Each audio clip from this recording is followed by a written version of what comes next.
For 2 years, I never told my daughter what was really hidden inside the old barn at the edge of the farm. After the accident stripped away part of her memory, I kept that door locked, not to bury a secret, but to wait for the right person to get desperate enough over it. Then, at 10:47 that night, my son-in-law's voice came through the wall in a low whisper during a phone call. The old man still has the key, but whatever it is, it's definitely inside the barn. He pushed that door open with no idea that what was waiting on the other side would unravel everything he'd spent 2 years trying to hide. Welcome back to Father's Silent Revenge. I'm glad you're here for this one. It's the kind of story that stays with you long after it ends. If these stories speak to something in you, a quiet like and a subscription mean more than you know, and they help this community keep growing. Before we go any further, drop one word in the comments that captures where you're at right now emotionally. Just one word. I'd genuinely love to know. A note before we begin, some elements of this story have been shaped for the purposes of audio storytelling, and any resemblance to specific real people or events is coincidental. What matters most is the truth at the heart of it. Preston Albright never knew how to take his time. I was out on the front porch nursing my second cup of coffee when his BMW X5 came around the bend in the tree line, moving too fast for a gravel road, throwing up a thin rooster tail of dust behind it. The morning sun had just cleared the Bull Run Mountains to the east, drawing long golden stripes across the pasture. The Piedmont foothills in mid-October are about as close to beautiful as this world gets. The hills turned red and copper, the air carrying that particular bite. It means the growing season is finished, and something quieter is settling in. I had been up since 4:30. 2 years of poor sleep will do that. The BMW stopped in front of the house, and Nora climbed out first. My daughter, 26 years old, dark-haired like her mother, moving with that careful grace she had built since the accident, like someone who had learned not to trust her own balance. She looked up at the house, then up at me, and her face opened into the kind of smile that still put an ache in my chest, because it was so genuine and so unfinished at the same time. There were things that used to live behind her eyes that were no longer there, gaps where memories had once been. "Dad, why?" she said, and came up the porch steps and held me the way she always did now, warmly, sincerely, but without the particular weight a hug carries when both people are drawing from the same well of shared history. I held on a beat longer than usual. Preston came around from the driver's side, 32 years old, broad-shouldered, with the kind of face that looked good in photographs and gave away almost nothing in real life. He had on what I'd come to think of as his country clothes. Dark jeans, a flannel shirt that probably cost more than my first truck boots that had never seen actual mud. He put out his hand, and I took it. "Gerald," he said. "Good to be back." He said it the same way every visit. Good to be back, as if the farm were somewhere he belonged rather than somewhere he was still working out how to dismantle. "Walt got the east pasture fence sorted," I said. "Took him most of the week." I said it because it was true, and because I wanted Preston to know that the man who ran this property, Walt Grover, who had worked this land for 11 years and knew every board and fence post on it, was here and keeping his eyes open. Walt appeared right on cue from around the near corner of the barn, leading one of the mares back toward the stable. He was 63 years old, built like someone who had spent 6 decades doing real physical work, and he had a way of regarding Preston that was perfectly polite and completely unreadable. He nodded toward Nora. "Miss Nora, good to have you home." He gave Preston a nod, said nothing further, and kept walking. I brought them inside. Nora went straight to the kitchen the way she always did, trailing her hand along the edge of the old oak table, touching the ceramic hen on the windowsill, running through that small, unconscious inventory I had watched her perform every visit for the past 18 months. She was searching for things she recognized. Sometimes she found them. Sometimes I could see the exact moment she reached for a memory and came back with nothing. I set more coffee on. Preston left their bags at the foot of the stairs and then drifted the way he always drifted toward the back windows. The kitchen window looked out past the vegetable garden, past the old smokehouse to the structure sitting at the far edge of the property. The barn weathered gray siding tin roof, gone the color of rust, standing apart from the other outbuildings, as if it kept its own counsel. "Still haven't gotten around to that barn," Preston said. His voice was easy. It was always easy when he said it. "No rush," I said. "Must be full of old equipment. A shame to let good space go to waste." He turned from the window and offered me a smile. "I could help you sort through it sometime, save you the trouble." I poured 3 cups of coffee and put them on the table. "That barn isn't ready for visitors just yet, Preston," I said. "Maybe later in the week." I said it the way I always said it, lightly, no edge to it. Nora glanced up from the ceramic hen and looked between us, sensing something in the air she couldn't quite put a name to. Then she lifted her coffee and settled at the table. And the moment moved on.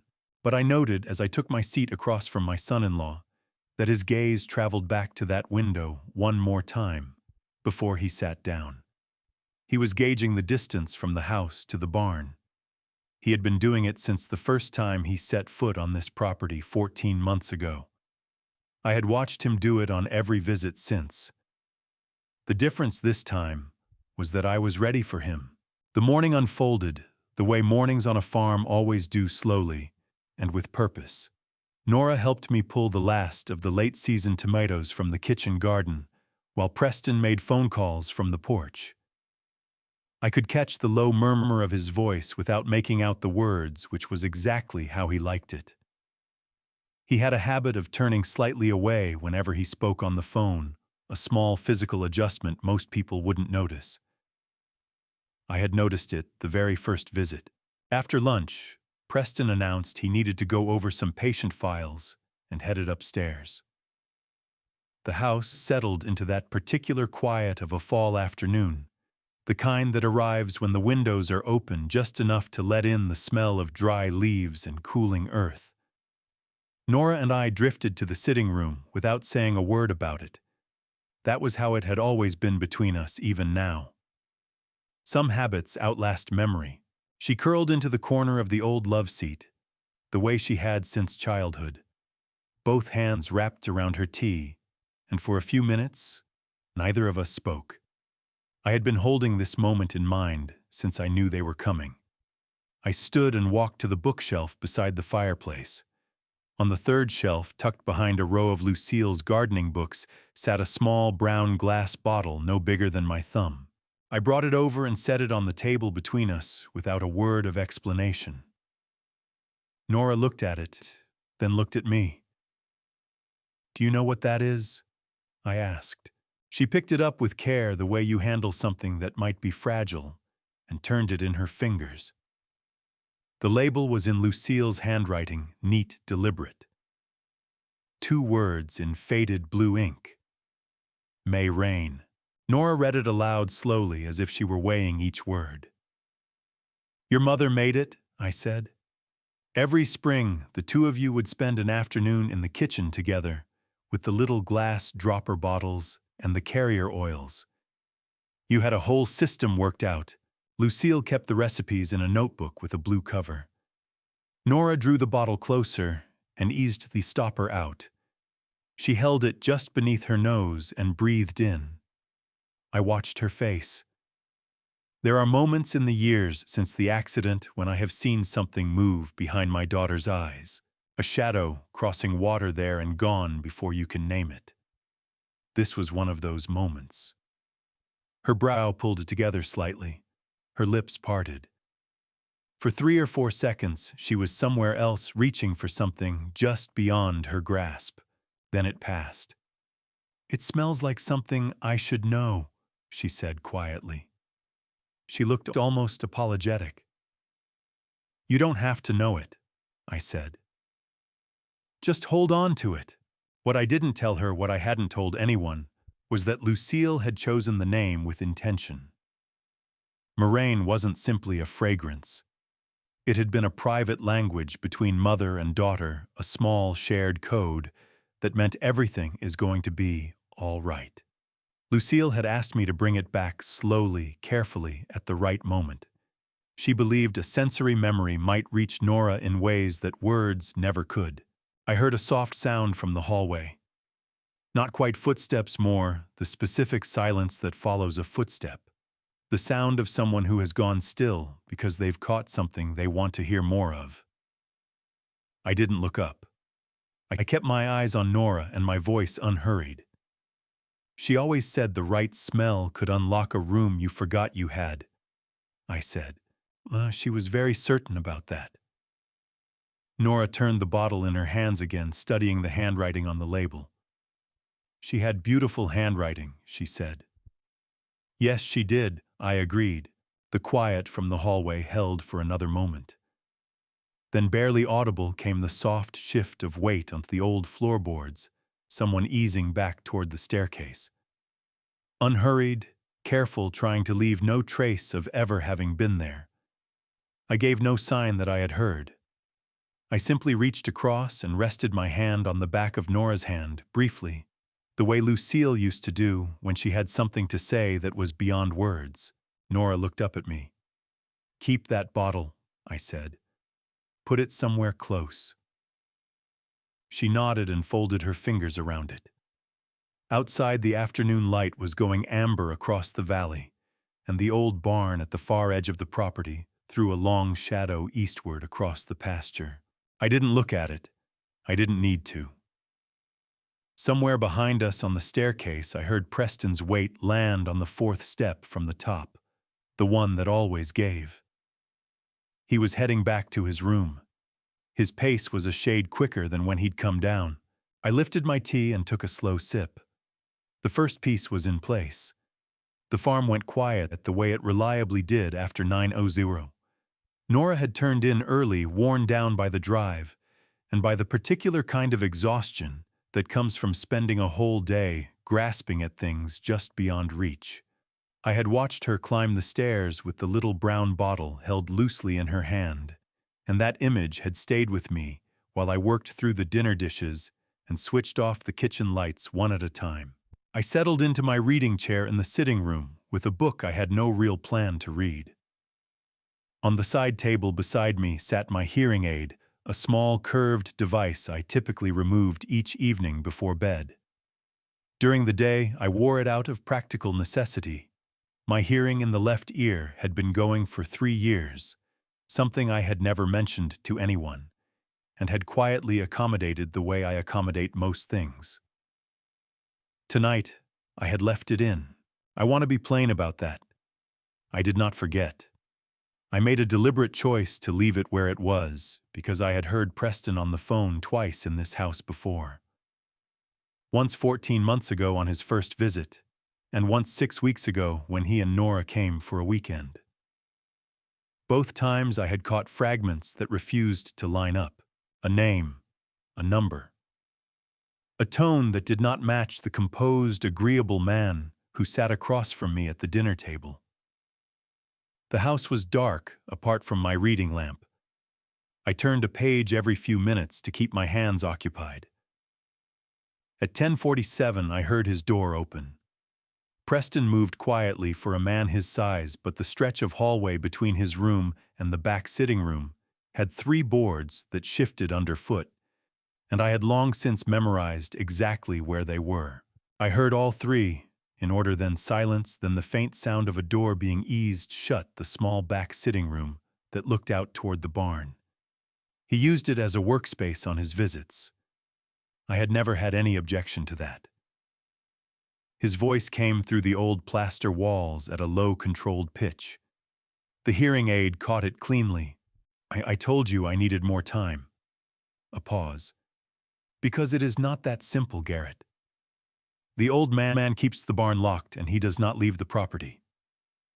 Another pause, longer this time. I know what I owe you.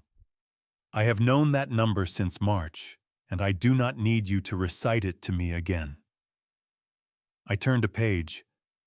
Garrett Fitch. I had heard that name once before on the phone 6 weeks ago. I had written it down afterward and taken it to Leonard Ashby, my attorney, one of the very few people I trusted entirely with the details of Lucille's estate, and asked him to look into it discreetly. Leonard came back to me 4 days later with information that hadn't surprised me but had confirmed what I needed to know. Garrett Fitch ran a private lending operation out of Alexandria that occupied a legal gray area somewhere between investment financing and the sort of debt collection that doesn't involve courts. He was not a man who extended patience as a courtesy. It is in the barn. Preston's voice dropped lower, but the old walls carried it. I have seen the estate attorney's car here twice. Whatever the old man is protecting it is valuable enough to bring that kind of attention. I just need to get inside. A pause. 380,000. Yes, I understand the interest. I said I understand it. I set my book down on my knee. 309,000. That was the figure Leonard had also returned, with the approximate sum Preston had borrowed from Fitch's operation across 14 months beginning almost exactly when he and Nora had begun seriously talking about marriage. I did not believe that timing was a coincidence. I had not believed so for a long time. "Give me until the end of the week," Preston said. "I will have what I need by then." The call ended. I heard the back sitting room door open again, the 3 floorboards in sequence, and then his bedroom door closing with the careful quiet of a man who was sure he hadn't been heard. I sat in my chair without moving for another few minutes. Then I opened the drawer of the side table and took out my phone. Leonard Ashby had given me a simple instruction 3 weeks earlier, the last time we had met in person, at his office in Culpeper. When the moment arrived, 4 words would be enough. He would know what to do. I typed them out and sent the message before I stood. Moved to phase 2. I switched off the reading lamp and stood in the dark sitting room for a moment. Through the back window, I could make out the shape of the barn against the night sky, its tin roof catching just enough starlight to show. I had spent 2 years building something inside those walls. 2 years of early mornings and late evenings, careful work, carried out quietly, while the rest of the world went about its business. Preston Albright believed that barn held treasure. He wasn't wrong. He had simply never understood what kind. I went to bed.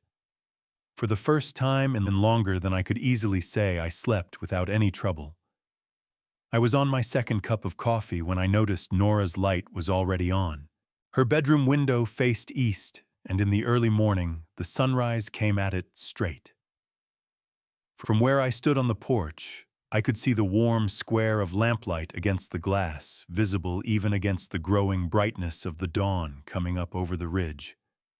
She was usually the last one down when she visited, had been since she was a teenager. The fact that she was awake before 6 Haldern on the second morning told me something had shifted during the night. I thought about the bottle of May Rain sitting on her nightstand. I thought about how her face had looked the afternoon before in the sitting room, reaching for something that wouldn't quite come. I had seen that expression many times across 2 years. This time it had been different in a way I couldn't yet put into words. Less like searching and more like arriving. I didn't go upstairs. I waited. At 7:30, Nora came down alone. Preston's door was still closed. She poured herself coffee without saying anything. She stood at the kitchen window for a moment, looking out toward the barn the way she sometimes did when she thought I wasn't watching, then sat down across from me at the oak table. She had something to tell me. I could read it in the set of her shoulders. "Petra called last night," she said. Petra Whitlow had been Nora's closest friend since their sophomore year at George Mason University. She was sharp loyal, and had finished 2 years of law school before concluding she'd rather work in victim advocacy. She knew Nora's situation completely, the accident, the memory loss, the marriage, and had never once pretended to feel easy about any of it. I had always respected her for that. She called late, Nora continued. After Preston was asleep, we talked for almost an hour. She wrapped both hands around her mug and held my gaze. I told her what I've been noticing. The way he watches the barn, the phone calls he takes outside. The way he talks to you about the property like he's already working out what it's worth. She paused. Petra asked me if I wanted to know what he was actually doing when he walked out there. I said nothing. I let her go on. She told me about the camera. Nora set her mug down. A small one lens about the size of a shirt button. These devices are available through security suppliers, entirely legal to purchase and possess. Petra had researched Virginia's recording statutes on Nora's behalf. Virginia operates under one-party consent, meaning that a recording is lawful so long as at least one person who is party to the situation has given their agreement to it. Nora would be there. She was one of the parties. Anything the camera caught while she was present with him would hold up legally. Worth explaining what one-party consent actually means in practice, because it became the foundation of everything that followed. Virginia law does not require you to inform the other person that a recording is being made, provided you are yourself a participant in the exchange and physically present. Nora was Preston's wife. She lived alongside him, moved through the world with him, and would be present in every scene the camera would ever record. Her knowledge and agreement covered every frame, under Virginia law that made the footage legitimate evidence. The tie was Nora's idea. "The one I bought him in August that he never wears," she said. "There's a small cavity in the front of the knot where the lining is doubled." Petra had told her a button lens would sit flush right inside it. Nora reached into her cardigan pocket and set a small object down between us on the table. About the size of a coat button, a flat black disc, the lens at its center, no bigger than a pinhead, a thin wire running from it to a recording module roughly the dimensions of a matchbook. I sat with it for a moment. "Your mother would have done the exact same thing," I said. Something shifted in Nora's expression when those words landed. Not a smile exactly, but close enough to the neighborhood of one. She picked the device back up and wrapped her fingers around it. I returned to my coffee, and the two of us settled into the kind of easy quiet that had always been among the finer qualities of our time together.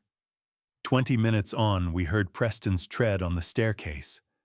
Nora palmed the camera and slid it into her pocket in a single unhurried motion, and by the time he came through the door, she was standing at the counter topping up her mug.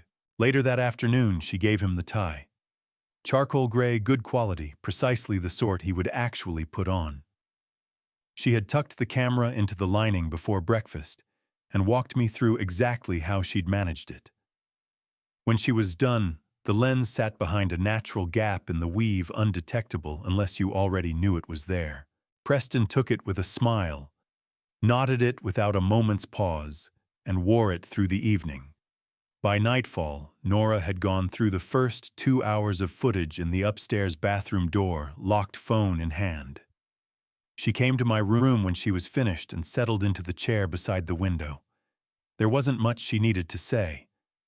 The footage said it for her. "Every time you drive off the property, he goes straight to the barn," she told me. "He circles the outside, he tests the lock, he takes photographs of the walls." She studied her own hands. "There's a pattern to it, like someone drawing up a plan." She raised her eyes to mine, and something was looking back at me that hadn't been there the morning before. A sharper focus, a new alertness I knew well, though I'd missed it for a long time.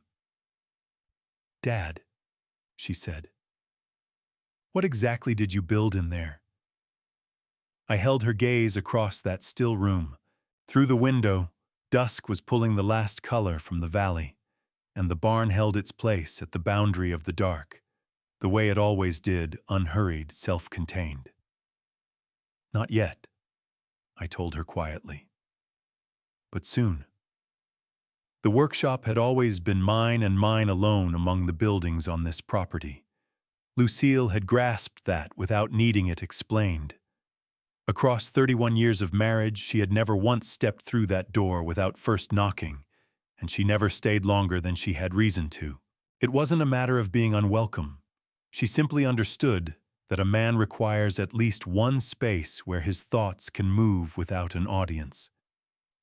She possessed the rare good sense to give me that freely without attaching any conditions to it. I turned that over in my mind as I lowered myself onto the stool at my workbench at 11:00 that night, a single overhead lamp pressing a disk of yellow light into the surrounding dark. The smell of the workshop was its usual self: linseed oil, sawdust, the cool metallic trace of tools kept long. Outside, the farm was quiet in every direction. Nora was asleep. Preston's light had gone dark 40 minutes earlier. I slid open the shallow drawer under the workbench and lifted out the sheet of paper I'd prepared 2 weeks before. I want to be precise about what it was and what it wasn't. Nothing so theatrical as a treasure map. It was a hand-rendered diagram of the barn's interior, rough measurements, approximate positions of structural features. A handful of labeled zones suggesting areas of storage, and in the center of the floor, a small symbol that could easily be read as marking something significant underneath. I had used paper pulled from an old ledger book, the kind printed with faint blue grid line stock that placed itself somewhere in the 1980s. I'd worked cold coffee into the ink with a fine brush. To age it, let it dry all the way through, then worked the sheet through enough folds and unfoldings that the creases had lost their crispness and gone soft, the way paper does when it has passed through many hands over many years. Convincing, I judged. The goal was precise and narrow. Preston had been working to confirm that something inside the barn justified the exposure he was carrying. He had assembled a circumstantial case: the locked door, the estate attorney turning up, the way I sidestepped every question he raised about the building. But nothing solid. A man neck-deep in debt with the clock running down cannot move on suspicion alone. He needs something tangible, something that registers as proof even if it isn't. The map would hand him that sensation, and once he had it, he would stop being careful. I pressed the sheet back into its folds and slipped it into a plain, unsealed envelope. Then I eased open the rear door of the workshop. Walt Grover was on an upturned feed bucket just outside where I'd asked him to wait. Walt had been on this land since he was 52 years old, brought on in the spring following Lucille's first diagnosis, when I needed someone capable of keeping the property running without needing his hand held. 11 years, and not once had he pushed into territory I hadn't opened to him. He had a natural sense of when a situation called for his full attention. I'd given him the shape of things 3 days before Preston and Nora arrived. Not the whole picture. Enough. I passed him the envelope. "Nora's room," I said. "Left pillowcase. She sleeps on the right." He pocketed it without a syllable, rose from the bucket, and headed across the yard toward the house footsteps, making almost no sound on the grass. I had already brought Nora into it that afternoon, while Preston was occupied on the phone. She'd looked at the diagram without picking it up, given a single nod, and told me she always slept on the right side anyway. She always had. I cut the workshop light and sat in the dark a while, the sounds of the farm quieting around me as it settled into the night. The logic of the pillowcase was simple enough. Preston confined his searching to spaces he could move through, without it looking like searching. Gerald's desk, Gerald's workshop, those were off limits, the risk of being caught too visible.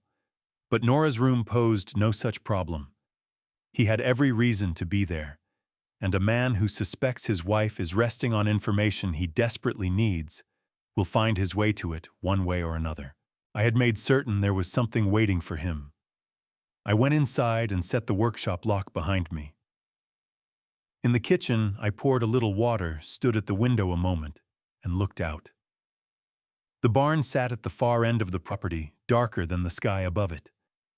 Parts of nearly 700 nights over the past 2 years had been spent inside that building. There were times standing in the unlit kitchen when I could feel everything those walls contained pressing back against me, not as weight, but as steadiness. Something solid to brace against, while everything else in my life was listing. I rinsed the glass, dried it, returned it to the shelf. Morning came and I was on my feet at the usual hour. Coffee on the porch first. Then I repositioned myself inside along the workshop side of the house, near enough to take in the yard through the kitchen window, at an angle far enough from the back porch that Preston would have no cause to feel watched. At 7, Preston appeared downstairs. He carried himself through the kitchen without any particular urgency. The bearing of a man who'd slept soundly, poured a coffee and walked out onto the back porch. I didn't look at him head on. Through the kitchen glass, working the angle so it required nothing obvious from me, I caught him pulling up short at the railing. He had his phone in his hand. He wasn't studying the barn. His eyes were fixed on his phone with the focused concentration of someone reading the same thing 2 or 3 times over. He had found the map. I turned back toward my coffee and the middle distance of the valley, where the morning mist was just beginning to peel away from the lower pastures. Somewhere behind me came the faint, quick sound of a phone camera, that soft, digital approximation of a shutter click that people stop registering because they hear it constantly. Then Preston's footsteps crossed the porch boards and went back inside, moving at a clip. I gave no outward reaction. I noted it, cataloged it, and brought the mug to my lips again. He had told Garrett Fitch he needed 3 days. He no longer had 3 days. He just hadn't been told yet. Preston slept late on the 3rd morning. His door was still closed at 6:15 when I came downstairs, and the quality of silence from that end of the hallway had the density of someone genuinely unconscious, rather than merely still. A man with something pressing churning through him doesn't always lie awake. Sometimes he goes under hard, the way a machine slows when it's running a heavy process in the background. I didn't spend much thought on Preston. I made my coffee and went out. The valley was doing what it does best on a clear October morning, filling with light from the bottom-up mist in the low pastures, catching the early sun while the high ground was still wrapped in shadow. The old tulip poplar at the corner of the yard had gone almost entirely yellow overnight, and leaves came down 1 or 2 at a time in the still air while I stood there unhurried, making no sound worth noticing. I had been standing on this porch with a morning coffee for 31 years. The first 100 or so mornings I did it, because Lucille did it, and I wanted to be wherever she was. Then somewhere along the way, it became its own thing, a practice, a ritual, the hinge between night and the day that I had come to depend on without being entirely sure why. After Lucille died, I had kept on doing it because quitting felt like surrendering something I couldn't afford to give up. Then the screen door opened behind me, and Nora came out.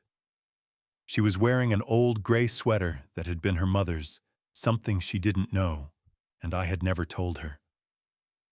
Her hair was loose, both hands wrapped around her tea, the way she always held it in the mornings.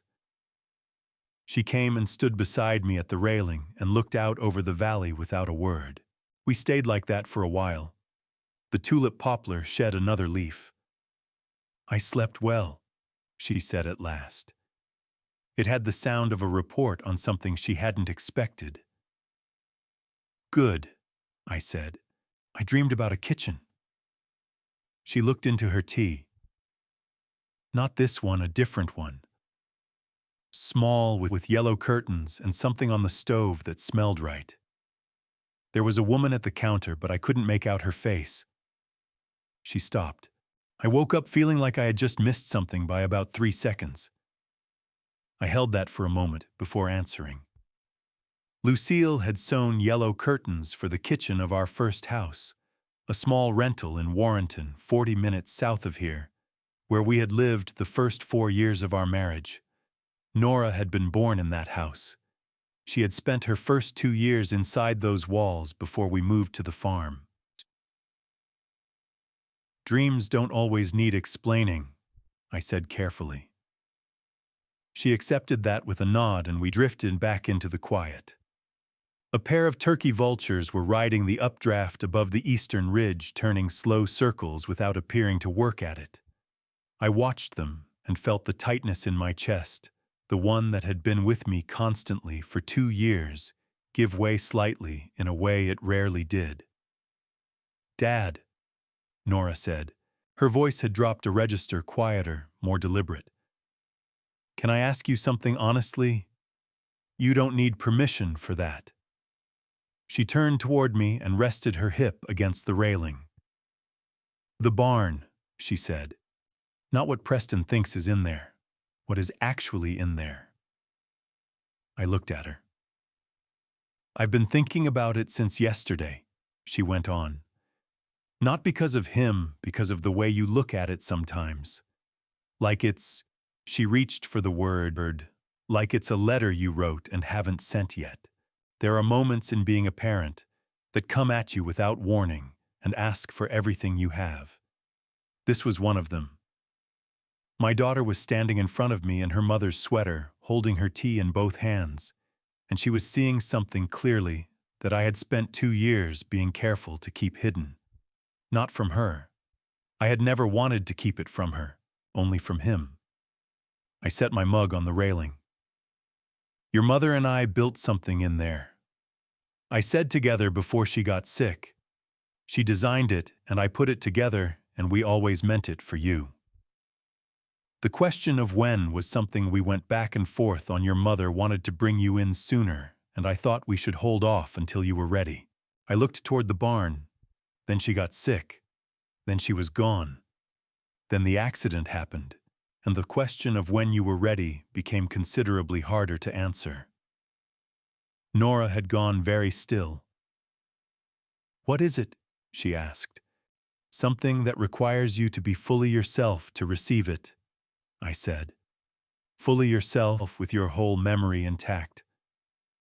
She was quiet for a long moment. The vultures were still working their circles above the ridge. "Is that why you haven't shown me?" she asked. "Because of the memory." "Partly," I said honestly.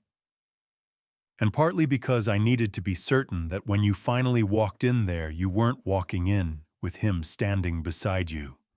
I hadn't planned to say that last part out loud, but she had asked honestly, and she was owed the same back. Nora looked toward the barn for a long moment. Then she turned back to me, and something in her face had settled. Not resolved, settled. The way land settles after wind has moved through it. "When you're ready, sweetheart," I said. "You'll know." She nodded slowly. Behind us, through the house, I heard the old staircase register weight on the upper landing, the particular creak of someone who had been standing at the top of the stairs and had decided to come down. Preston was awake. The morning and everything it had held folded itself quietly away. Nora gathered her tea and turned for the door. I picked up my coffee and we went inside to face the day. Nora went out with Walt Grover after breakfast. She had asked him at the table whether the old creek trail was still worth walking this time of year, and Walt had said it was, and that settled it. I watched the two of them go out through the side gate, Nora in her boots and jacket, Walt a few paces back, with his hands in his pockets, falling into the easy, unhurried rhythm of people who had walked that path together before, which they had many times. I cleared the breakfast dishes, topped up my coffee, and was standing at the sink when Preston came back inside from the porch. He had been out there 20 minutes with his phone, which he pocketed as he came through the door. The kitchen held just the two of us. I want to say something truthful about Preston Albright, because I have turned this story over in my mind many times, and I want to be fair. He was not a foolish man. In the right company, he was genuinely striking, composed, well-spoken, with the quick ability to read what a room wanted and deliver it. As a physician, he presumably put those instincts to legitimate purpose. It was only when the thing he was after was something he wanted for himself that the machinery became visible, at least to me. He poured himself coffee and leaned back against the counter across from me. "Good morning," he said, as though we hadn't already spoken at breakfast. "Good morning," I said. He glanced out the window for a moment, then brought his eyes back to me. "I've been thinking," he said, "about your situation out here. The upkeep on a property this size, that's a heavy load for one person." "I have Walt," I said. "Sure, but Walt isn't getting any younger either." He offered a pleasant smile. "I've done some rough research on comparable holdings in the area, the acreage here, the land classification, the structures. You're looking at somewhere in the range of 1.2, 1.3 million if you moved it through the right channels." He said it the way someone mentions the weather. Useful information. Grounding information. That land carried a conservative valuation of 1.6 million. Leonard Ashby had put that number in writing 8 months ago. Preston had come in $250 to $400,000 light, which meant one of two things: he hadn't done his homework, or he figured I hadn't done mine. "I'm not looking to sell," I said. "Nobody's saying right now.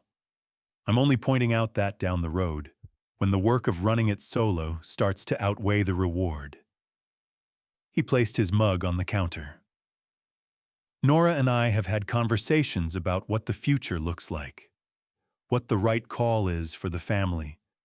Bringing everything under one roof might just make life easier for everybody involved." I gave him a long look and said nothing. What he had done in the precise and practiced language of someone who had run through this before was tell me that he and Nora had already mapped out a plan for the farm. But Nora had never breathed a word of it to me, not that morning on the porch, not in all the months before it, the full 18 of them. Nora, whose instinct was to observe everything and hold nothing back, had never once let slip that she and Preston had been talking about the property that way. One of them was lying. "Preston," I said. I put down my mug and met his eyes squarely for the first time since we'd started talking. 30 years as an architect. That whole career I was trained to read a structure, what it was built to accomplish, what it was actually doing, and whether those two things were the same. He didn't move. "I use that same lens on people," I said. "I can tell without any difficulty what a man looks like when he's surveying something he plans to dismantle." A flicker crossed behind his eyes, quick and small, gone almost before it registered. "I don't quite follow what you're getting at," he said. His voice gave nothing away. "I believe you do," I said. "I believe you've understood for some time now that I know what this visit is really for, and that since you walked through the door, you've been weighing whether to carry on with the act or abandon it." I lifted my mug again. "I am telling you as directly as I am able that there is no point continuing the act. I know what you came here looking for. I know the reason behind it. And I am telling you that whatever you think is waiting in that barn, the answer is going to be no." He sat with that for a beat. The clock on the kitchen wall ticked through the silence. Then a smile crossed his face, the first one I'd seen from him all morning, that contained nothing resembling warmth. "And I know what a man looks like too," he said, keeping his voice low, "when there's something he's holding on to out of fear." He lifted his coffee, left the kitchen at an unhurried walk. I remained at the sink as his footsteps moved through the hall and took the stairs one at a time, each step measured and even. I turned his words over in my mind. He wasn't entirely off. There was something I was holding on to. But what separated us was the nature of what that thing was. Drifting in from outside, I caught the sound of Nora laughing at something Walt had said near the creek. It rose up through the still afternoon air, open and unself-conscious, and it lingered in the kitchen around me even after the sound was gone. I washed my mug, dried it, set it back where it belonged. Tomorrow, I told myself. One more day. A provisional kind of quiet had settled over the afternoon. Following the confrontation in the kitchen, Preston had retreated to the back sitting room and stayed there most of the day with the door shut. Nora returned from a walk along the creek with mud caked on her boots and fresh color in her face, and the two of us sat down to lunch at the kitchen table while she told me about a great blue heron Walt had spotted in the shallows near the old footbridge. We talked without any hurry and without any agenda, the way conversation goes when it doesn't have to get anywhere. Preston appeared, briefly ate almost nothing, and withdrew again.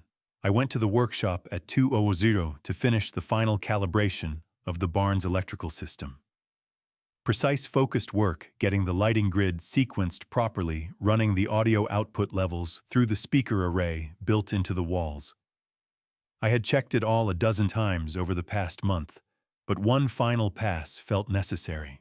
It was the kind of task that fills your hands and asks just enough of your attention to stop you from chewing over everything else.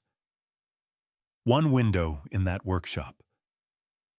It looked out over the back garden and past the open ground running from the garden wall to the barn. My eyes weren't on it. I was hunched over the circuit board at the workbench when something at the edge of my vision pulled me upright. Nora had come into the garden. She'd slipped out the back door of the house and was moving along the path that ran between the end-of-season beds, both hands tucked into her jacket pockets, in that unmistakable way she had when she needed air and movement, but had no particular destination in mind. I knew that walk well.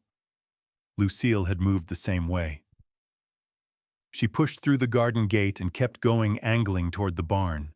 I set my tools down. Preston came out the same back door 40 seconds behind her. His pace was quicker than a man out for a stroll, and his phone was in his hand screen, glowing. I had no way to hear him across the garden, but the urgency in his body was plain as he narrowed the space between himself and Nora. She'd come to a stop near the old stone wall at the far edge of the cleared ground, maybe 30 ft from the side entrance to the barn. I was already moving for the workshop door. Everything that followed happened in under 10 seconds. Preston reached her and grabbed hold of her arm. She wrenched away. He spoke. His back was mostly toward me, so I couldn't read his face, but his shoulders said everything, taut weight pitched forward. Nora replied and shifted a step in the direction of the barn. He planted himself in her path. She tried to go around him. Then he shoved her. Not a nudge. A shove, 2 hands hard and sudden, with nothing restrained about it. Nora stumbled back, her heel snagging on the rough ground along the wall, and she went down on her back shoulder, hitting first the side of her head, catching the low stone edging along the path. I cleared the workshop door and was crossing the garden before she'd stopped moving. Let me be exact about what I knew in that moment. Under Virginia law, I had just witnessed assault and battery carried out against my daughter while I stood there watching. The fact that Preston was her husband changed nothing. Virginia law carries no marital exemption where physical assault is concerned. What he had done constituted a crime witnessed by me with me as the only witness present.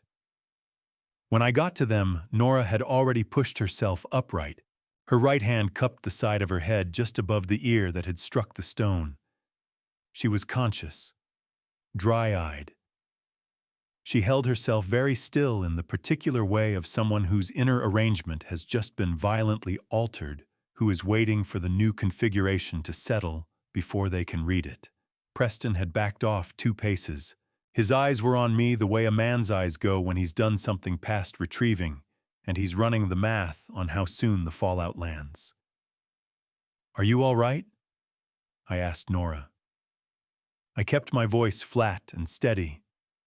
She didn't speak right away. Her gaze was fixed on Preston. Not frightened, not furious but carrying a sharp, narrowed quality of attention I hadn't seen her wear in 2 years, as though something that had been sitting crooked inside her had just been jarred into alignment. I knelt beside her and checked the side of her head. A small welt had already risen above her ear, going red at the center, but the skin had held. She didn't need a hospital. She needed a minute. Preston started to say something she was about to, "Don't," I said. No change in volume, none required. He went quiet. I brought Nora to her feet, taking it slow, watching her face for any sign of wavering. She was steady, steadier than steady. Her stillness had a particular texture to it, the texture of a person who has retrieved something they were afraid of losing and is moving carefully so as not to drop it again before they can get a good look at it. She turned her eyes to the barn, then she turned them to me. They were not the same eyes they'd been before she fell. I had studied my daughter's face across 10,000 moments in her life, and I could read every shade of what those eyes held, the same way I could read this land and this sky, and the particular sounds this house made once the night went quiet. Her eyes told me everything. Standing there in the slanting afternoon light, hands still lifted near her temples, what lived in that expression was not bewilderment, not hurt. It was the look of someone who has just found a thing she had been searching for without knowing she was searching. "Come inside," I said, keeping my voice low. She gave a single nod. I guided her toward the house. I did not turn around to look at Preston, though I could hear his footsteps trailing behind us at a distance. The barn receded at our backs, solid and unchanged, the same structure it had always been. And yet the ground had shifted beneath everything. I felt it in Nora's gait beside me, measured, unhurried, like a woman transporting something that shatters if you are not paying close attention. That evening's supper was the most silent we had sat through since Preston and Nora first came to stay. Preston took his place at the table, worked through his food, and offered almost no conversation. He had scrubbed his face clean, swapped his shirt, and reassembled his features into their familiar neutral mask, but the seams showed for anyone willing to look past the surface. Nora sat opposite him, composed and giving nothing away. She asked him once about a patient he had brought up earlier in the week, and received his answer with the focused, interested expression she had long since mastered. I observed them both and kept quiet, then carried the plates away when the meal was over. 9 o'clock came and the house went dark, all but the lamp in my room. I was not reading. I had pulled the chair close to the window and left the light burning because the dark felt like the wrong thing that night. And I sat there in a kind of suspended, waiting, not knowing precisely what I was waiting on. Beyond the glass, the valley lay completely motionless, not a breath of wind. The sort of night that catches sound and holds it close rather than letting it dissolve. The knock arrived at 11:14, 3 taps soft, measured. I knew the cadence before my mind had properly decoded the noise. Lucille had knocked that exact way for 30 years, whenever she came looking for me after I had lingered too long at the workbench.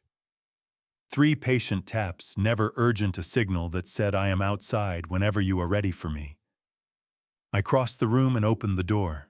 Nora stood in the hallway in her socks, and the gray sweater hair drawn back from her face, the small brown bottle of May rain loose in her fingers. She held my gaze a moment and said nothing. Then she moved past me and took the chair I had been sitting in, and I settled onto the corner of the bed, and we faced each other across the dim pool of lamplight. "I remember his face," she said. She offered nothing further right away, and I did not press. 2 years of watching my daughter grope her way back toward pieces of herself had taught me the rule: the moment you reach toward her, while she is reaching you, break the thread. You have to hold still and let her come the rest of the way on her own. "Well, the accident," she said. "On the Mosby Highway. I was in my car taking the curve, and then there were headlights bearing down from the wrong lane, and his face. A pause settled over the room. It was on purpose. He steered into me. I watched it happen. I had carried that knowledge for 2 years. Holding it privately and hearing her speak it aloud were not the same thing at all. Something passed through my chest that I had no interest in naming. "I know," I said. She studied me, steady and unblinking. "How long?" "About 3 weeks after it happened," I told her. "I was on that road behind you far enough back that my headlights wouldn't have registered in your mirrors. I was driving out to meet you for dinner. I watched the crash occur."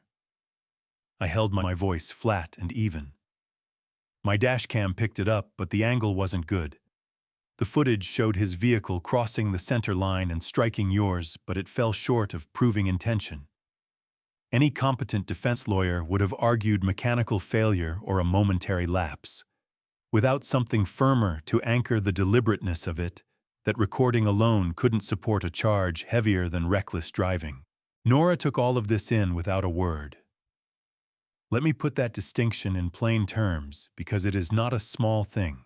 Under Virginia law, the gap between reckless driving and criminal assault with a deadly weapon, which a vehicle qualifies as, rests entirely on the question of intent. The state must prove beyond a reasonable doubt that the driver acted with the purpose of causing injury. A clip of a car drifting across a center line does not clear that bar by itself. You need something else, a documented pattern, an established motive, or a witness who can speak to what they saw. 2 years ago, I possessed none of those things. What I had was a suspicion, a low-resolution camera file, and a son-in-law who had spent those same 2 years presenting himself as the devoted caretaker of the woman he had put there. "So you held back," Nora said. "I held back," I said. "And I asked Leonard Ashby to start quietly putting together what we would eventually need." Leonard. I paused. I realized I had not laid out clearly who Leonard was in this particular context. Leonard Ashby has served as our family's estate attorney for 14 years. He also has a long-standing working relationship with Detective Carol Dunning of the Culpeper Criminal Investigations Division, who had kept the accident file alive as an open, unresolved matter at my request. For 2 years, Leonard and I have been building the case piece by piece. Your memory of that night is the element that pulls everything else into alignment. Nora was still a moment. "The truck driver," she said. "The one traveling in my direction before the curve. I have a clear image of his headlights up ahead of me." I nodded. "Dale Corbett. He runs a freight route between Warrenton and Manassas. The night of the accident, he filed an incident report stating he had witnessed a vehicle veer across the center line into oncoming traffic in what he characterized as an intentional act. That report was entered into the system and then swallowed by the administrative backlog at the county sheriff's office. Leonard turned it up 14 months ago. With your eyewitness account added to my dashcam footage and the recordings gathered over the past 3 days, we now have 3 separate sources, all pointing toward the same conclusion." I let her sit with that. She worked through it the way she had approached everything since the accident, methodically, without any haste, taking the full measure of each piece before moving to the next. "The recordings," she said. "Petra told me the tie camera footage would hold up in court. And what you picked up through your hearing aid is not evidence in the legal sense," I said plainly. "It gives us a picture of what we're dealing with, but a conversation overheard inside my own home won't survive a courtroom without something to back it up. Your camera footage is a different matter. It documents Preston conducting systematic surveillance of the barn and placing calls to a known private creditor from this property. That speaks directly to his motive and his conduct. Stack that against Dale Corbett's incident report, and your own testimony, and Leonard's position is that we have solid grounds for an arrest on criminal assault and attempted fraud charges." Nora dropped her gaze to her hands. She asked. "Tomorrow morning," I said. "Leonard is already coordinating with Detective Dunning. She and 2 officers will be here before 7. Leonard also has reason to expect that Garrett Fitch will show up on the property once Preston moves to collect a man with $380,000 on the line, doesn't stay home and wait for news." I paused. "He arranged for an Alexandria field team to work alongside Dunning. If Fitch comes up that county road, they'll intercept him. They'll be set up inside the barn before we bring Preston in." Another pause. "But I need you to be sure. There is no pulling back once this is in motion." She raised her eyes to mine. In the lamplight, they were unmistakably her mother's eyes, clear, direct, and already at peace with the decision. "How I have been sharing a roof with the man who tried to end my life," she said, her voice quiet and level. "I have been doing that without my memories, which means without the one thing that might have given me some protection." She leaned forward slightly. "Dad, I am certain." I nodded. Beyond the walls of the house, the Hadley farm was absolutely still. Far off down in the valley, a solitary light threaded along the highway. Some stranger headed home late with no knowledge of any of this. I tracked it until the darkness absorbed it. "Get some sleep," I said. "Tomorrow we end it." She rose and I rose, and she moved toward the door. At the threshold, she stopped, one hand resting against the frame, and turned back to look at me. "The barn," she said. "Afterward, you'll take me in and show me what's actually there." It was not posed as a question. "Afterward," I said. "You have my word." I was dressed and downstairs before 4:45. The kitchen sat in full dark, and I left the overhead light off. I brewed coffee by the pale glow of the small under-cabinet fixture above the stove, the one Lucille had put in years ago, because she held that flooding a room with harsh light. First thing in the morning was a kind of violence against the day. She had never been wrong about that. At 5:15, I caught the sound of Walt Grover's truck easing up the gravel drive without headlights, exactly as I had asked. He came around to the back of the house, and I met him at the kitchen door. He stepped in, took the mug I offered, and stood at the kitchen table while I walked through the morning's sequence one last time. He heard me out without a word, the way he always did, big hands circling the mug eyes, level and still. When I finished, he gave one nod. "I'll have the rear panel open by 6, he said, meaning the hidden access point set into the barn's back wall, the passage that connected to the space behind the main display surface, where Detective Dunning and her officers would be waiting before Preston ever walked through the door. Walt had helped me build that panel 18 months ago, and understood its workings better than anyone alive. He drained his mug, set it in the sink, and went back out into the dark.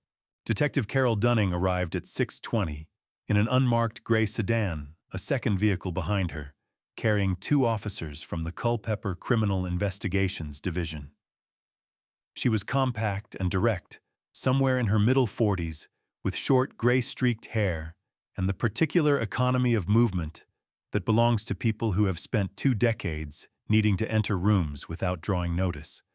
I had sat across from her 3 times over the past 14 months, always at Leonard Ashby's office, always with the case file open on the table between us. She shook my hand at the kitchen door and dispensed with any preamble. "The warrant covers the arrest and the seizure of any electronic devices in his possession," she said quietly. "Leonard filed it through the circuit court in Culpeper yesterday afternoon, based on the full evidence package. Dale Corbett's incident report, your dash cam footage, and the recordings from the past 72 hours gave us sufficient probable cause for the criminal assault charges. The fraud elements will be developed through the follow-on investigation." She met my eyes directly. "Is the barn access ready?" "Walt is setting it now," I said. She nodded, exchanged a few words with her 2 officers, and then all 3 of them crossed the yard through the early gray light and disappeared around the far side of the barn. Within 4 minutes, they were inside. I knew because Walt appeared at the corner of the building and briefly raised one hand in my direction before walking off toward the stable. I went back inside, poured myself a third cup of coffee, and sat at the kitchen table. Leonard Ashby arrived at 6:55 and came straight through to the kitchen. He was 61 years old, precise in both his dress and his speech, carrying the worn canvas briefcase he had brought to every meeting I had ever had with him. He settled into the chair across from mine without waiting for an invitation and placed the briefcase flat on the table. "Everything is in order," he said. "Nora's position as the sole authorized signatory on Lucille's intellectual property filing is documented and registered with the United States Patent and Trademark Office. Preston has no claim to it, regardless of marital status. It was established before the marriage and explicitly excluded from any joint marital estate under Virginia Code." He paused. "He has no idea it exists in that specific form. I made certain of that. The filing is registered under Lucille's research credentials, not the Hadley estate name. Anyone searching property or probate records would find the farm, the accounts, the valuations. The patent sits in a separate federal registry, indexed under her professional name. He would have had no reason to look there and no way to know what to search for." "I know," I said. "You let him believe there were valuable assets in the estate without telling him what they were." "Correct. He drew his own conclusions. People carrying debt tend to imagine the largest possible version of what they can't see." Leonard opened the briefcase and drew out a single folder, which he placed on the table without opening it. "When this is finished, I'll need Nora's signature on 3 documents to formally transfer control of the filing into her name. There's no rush. It can be handled at her convenience in my office." At 7:10, I heard movement on the stairs. Nora came down first. She was dressed and composed, hair pulled back, the small brown bottle of May Rain riding in the pocket of her jacket. I could see the slight pull of the fabric where it sat. She'd looked at Leonard, and he rose and took her hand and spoke her name quietly, and something moved between them that needed no words. The recognition of a long patience that was nearly over. Then Preston came downstairs. He was dressed for the occasion in dark jeans, a pressed shirt, and the charcoal gray tie Nora had given him 3 days earlier. He was still wearing it. I noted that without any change in my expression. He stopped in the kitchen doorway when he registered Leonard standing there. "Good morning, Preston," Leonard said, easy and pleasant. "Gerald asked me to come out this morning to help facilitate something Lucille specified in her estate documentation. A formality, but one she felt strongly about." I pushed back from the table and stood. "Lucille left a particular instruction," I said.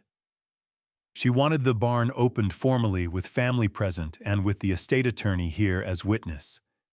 She built a mechanism inside that requires manual activation." I let my voice stay unhurried and faintly weary, the voice of an old man discharging a duty he had been holding in trust. "She asked that her son-in-law be present for the activation as a gesture of inclusion." Those were her exact words. Preston's gaze moved from me to Leonard and back.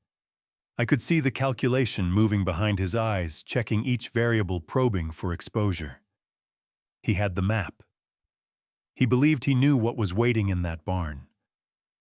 A formal invitation, estate attorney, present the full weight of procedure behind it, fit cleanly into the story he had been constructing in his own mind for months. His posture lifted almost imperceptibly. "Of course," he said, "whatever Lucille wanted." We went out into the morning together, Preston, Nora, Leonard, and myself. The valley still lay in shadow, the sun not yet up over the eastern ridge. The barn stood at the far edge of the cleared ground, its weathered siding the color of old pewter in the flat, early light. I had the key in my jacket pocket. I had carried it there every day for 2 years. I unlocked the main door and pulled it open. Inside, the darkness was complete. I had engineered it that way. Blackout panels fitted behind every gap in the siding, sealing the interior against outside light entirely. The barn had never given anything away from the outside. That had always been true. Preston moved to enter first. I let him. Nora followed, then Leonard and I came in last and drew the door shut behind me. Standing in that total darkness, I could hear 4 people breathing. I could hear my own heartbeat steady and without hurry. For one moment, I thought of Lucille, the afternoon she had sat with me at this very workbench, already thinned by the first round of treatment, sketching the layout of this space on a yellow legal pad, with the focused energy of a woman who had things yet to accomplish, and no patience for fear. I reached into my pocket and took out the small flashlight I had placed there that morning. I clicked it on and moved them forward into the dark. The cold arrived before anything else. Not the damp, organic chill of an old agricultural building left to its own purposes, but something more deliberate. A controlled temperature, steady, and even the kind that requires machinery to sustain. I heard Preston register it, a small, quickly swallowed intake of breath at my shoulder. The beam of the flashlight swept across the floor as I led them along the entry corridor, a narrow passage I had constructed against the interior face of the barn's original front wall, creating a transitional space between the door and the main chamber. The walls of the corridor were plain, dark wood. The floor was smooth, poured concrete laid 2 summers ago with Walt's help on a weekend when the valley had no visitors. There was nothing in the passage to catch the eye. That was intentional. I wanted the full impression of the interior to land all at once, not to reveal itself in pieces. Behind me, I heard Preston's footsteps, measured, controlled. The footsteps of a man working hard to seem unhurried. Before we step inside that barn, before everything Gerald had quietly built across 22 months comes to bear on a single morning, I want to ask you something. If you knew the full truth about what someone you once loved had been doing behind your back, would you face them directly, or would you let the evidence do the talking for you? The passage terminated at a second door built heavier than the one at the entrance, set into the frame on industrial hinges. None of them had been told this door existed. I caught the sound of Preston's footsteps losing their rhythm as the flashlight beam reached it. I put my shoulder into it and walked through. The barn's interior chamber measured roughly 60 ft in length by 40 ft across. Above us, the original timber skeleton of the building still governed the proportions of the room, ancient diagonal braces, a ridge beam that had been in place for over 100 years. But everything below and between had been remade from scratch. The floor was poured level and finished smooth. The wall surfaces between the structural timbers had been covered in something that was neither conventional wood paneling nor drywall. A denser material, darker in color, that pulled the flashlight beam in and gave nothing back. Concealed along the uppermost reaches of those walls, invisible now, ran the speaker array. Up among the old rafters, equally hidden from view, the lighting grid waited. I walked to the center of the room and switched off the flashlight. 4 people. Total dark. The temperature held. And the silence was a particular kind of silence, no echo, nothing from the outside world, seeping in the silence that belongs to a room engineered from the start to contain what you put inside it. Like a breath a body is holding and hasn't released. Gerald. Preston's voice came carefully from somewhere ahead of me. There is nothing in here. There is everything in here, I said. Hold on. I heard him redistribute his weight. Just behind my left shoulder, Nora was drawing breath in a slow, deliberate pattern, the kind of breathing that belongs to someone bearing down on a single point of attention.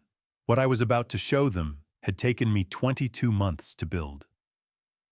I had handled the electrical work on my own, filling the gaps in my knowledge from technical manuals and from two separate consultants I had hired 6 months apart, deliberately keeping them from any shared understanding of the project. The mechanical design I had worked out myself, pulling on 3 decades of architectural practice. Lucille had given me the seed of it in a hospital room in Culpeper on a Tuesday afternoon in the August. She had been sketching on the reverse side of a visitor's form, using a pen borrowed from someone at the nurse's station.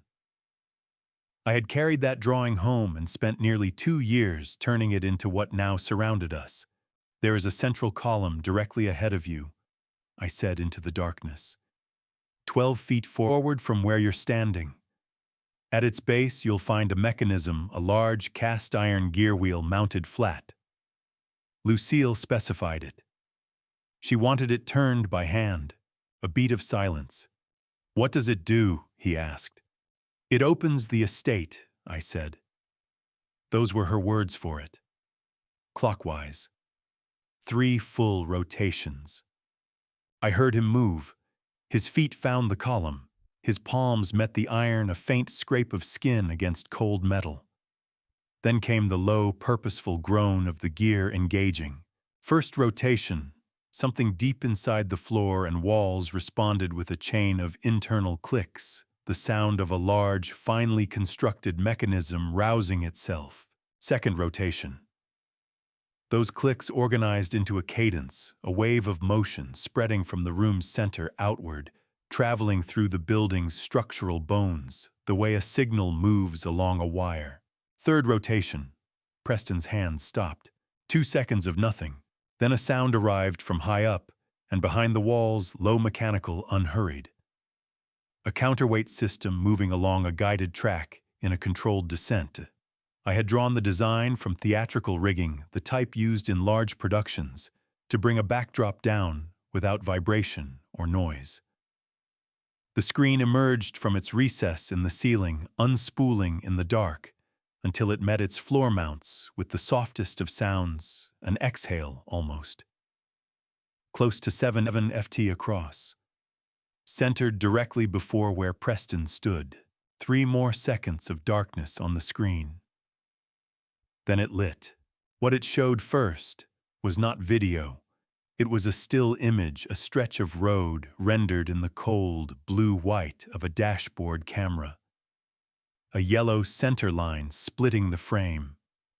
A dark vehicle shape sitting in the oncoming lane where it had no business being. The timestamp in the frame's corner, September 14th, 2 years ago, 10:47 in the evening. I heard the noise Preston made. Barely audible, a small collapse of air somewhere deep in his chest, forced up through his throat. The involuntary sound of a man confronted with something he had convinced himself for 2 years would stay buried. Nora made no sound at all. She was motionless to my left, and in the thin light now washing from the screen, I could see her jaw locked, steady, already certain of everything. The footage began. It ran 4 minutes and 17 seconds. I had watched it dozens of times over the past 2 years, always alone, always at the workbench, well past midnight, when the property had gone quiet around me. Every frame was familiar. I could anticipate the exact instant the approaching headlights appeared from behind the curve. I could call the specific frame where the vehicle moved across the center line. The timestamp was committed to memory down to the second. But watching it here in this room with Preston standing 3 ft from the screen, that was a different thing altogether. My dashcam footage held the left 2/3 of the display. The road, the approaching curve, the collision. For 2 years, that footage had existed in isolation, and in isolation it had never been sufficient. That was the reason there was a right third. Dale Corbett had been working his regular freight route southbound along the Mosby Highway that night, running ahead of Nora by roughly a quarter mile. His commercial truck carried a rear-facing safety camera, a standard fitment on freight vehicles of that class, and it had recorded the event from the opposing perspective. Nora's vehicle was visible in that frame, and behind it, closing in the car that swung into her lane. The vantage point was clean. No curvature distortion, no compression from distance. What the camera showed was a vehicle arcing deliberately across the center line, not the sudden reflexive twitch of a driver who has lost the wheel, but the measured, intentional movement of someone who has already chosen. Dale's timestamp matched mine to within 3 seconds. Preston hadn't moved since the image appeared on screen. Arms at his sides, weight leaning slightly onto the balls of his feet. A man who hasn't resolved whether flight or stillness is the better response, and who knows in some part of himself that it doesn't matter which he picks. Dale Corbett filed an incident report that same night, I said. My voice stayed even without hurry, the same register I've always used when walking a client through something structural. Here is the problem. Here is its significance. Here is what the evidence shows. He described the vehicle that caused the collision as having crossed the center line in what appeared to him to be an intentional act. That report was submitted to the county sheriff's office and spent 14 months buried in an administrative backlog before Leonard pulled it out. Leonard Ashby, standing to my right, said nothing. Nothing was required of him. The screen changed. The second sequence was brief 90 seconds of footage from the camera Nora had sewn into the lining of the charcoal gray tie. The image had the natural limitations of a concealed lens, modest resolution, the slight tilt that comes from something worn at chest level. But what it documented was readable without ambiguity. Preston alone at the rear of the property, tracking the exterior wall of the barn in a slow pass. Phone held up and angled toward the structure, capturing it section by section. The embedded timestamp placed this the previous afternoon, during the stretch of time when Nora and Walt Grover had been out walking the creek trail. After that audio, Preston's own voice recorded by the same device on a call he'd placed from the back porch 2 mornings before. The words came through clean in the barn's sealed air. I know what I owe you. Give me until the end of the week. It is in the barn. Preston turned his head just far enough for the screen's glow to catch his profile. His jaw had gone rigid. The surface he kept so carefully arranged had failed the way any load-bearing structure eventually fails, when what support gives way not with spectacle but with totality. That is not, he began. Nora's voice came across his and stopped him cold. She had not said a word since we entered the barn. In that enclosed space, the sound of her speaking carried something I hadn't heard from her in 2 years. No hesitation, no drift, no searching.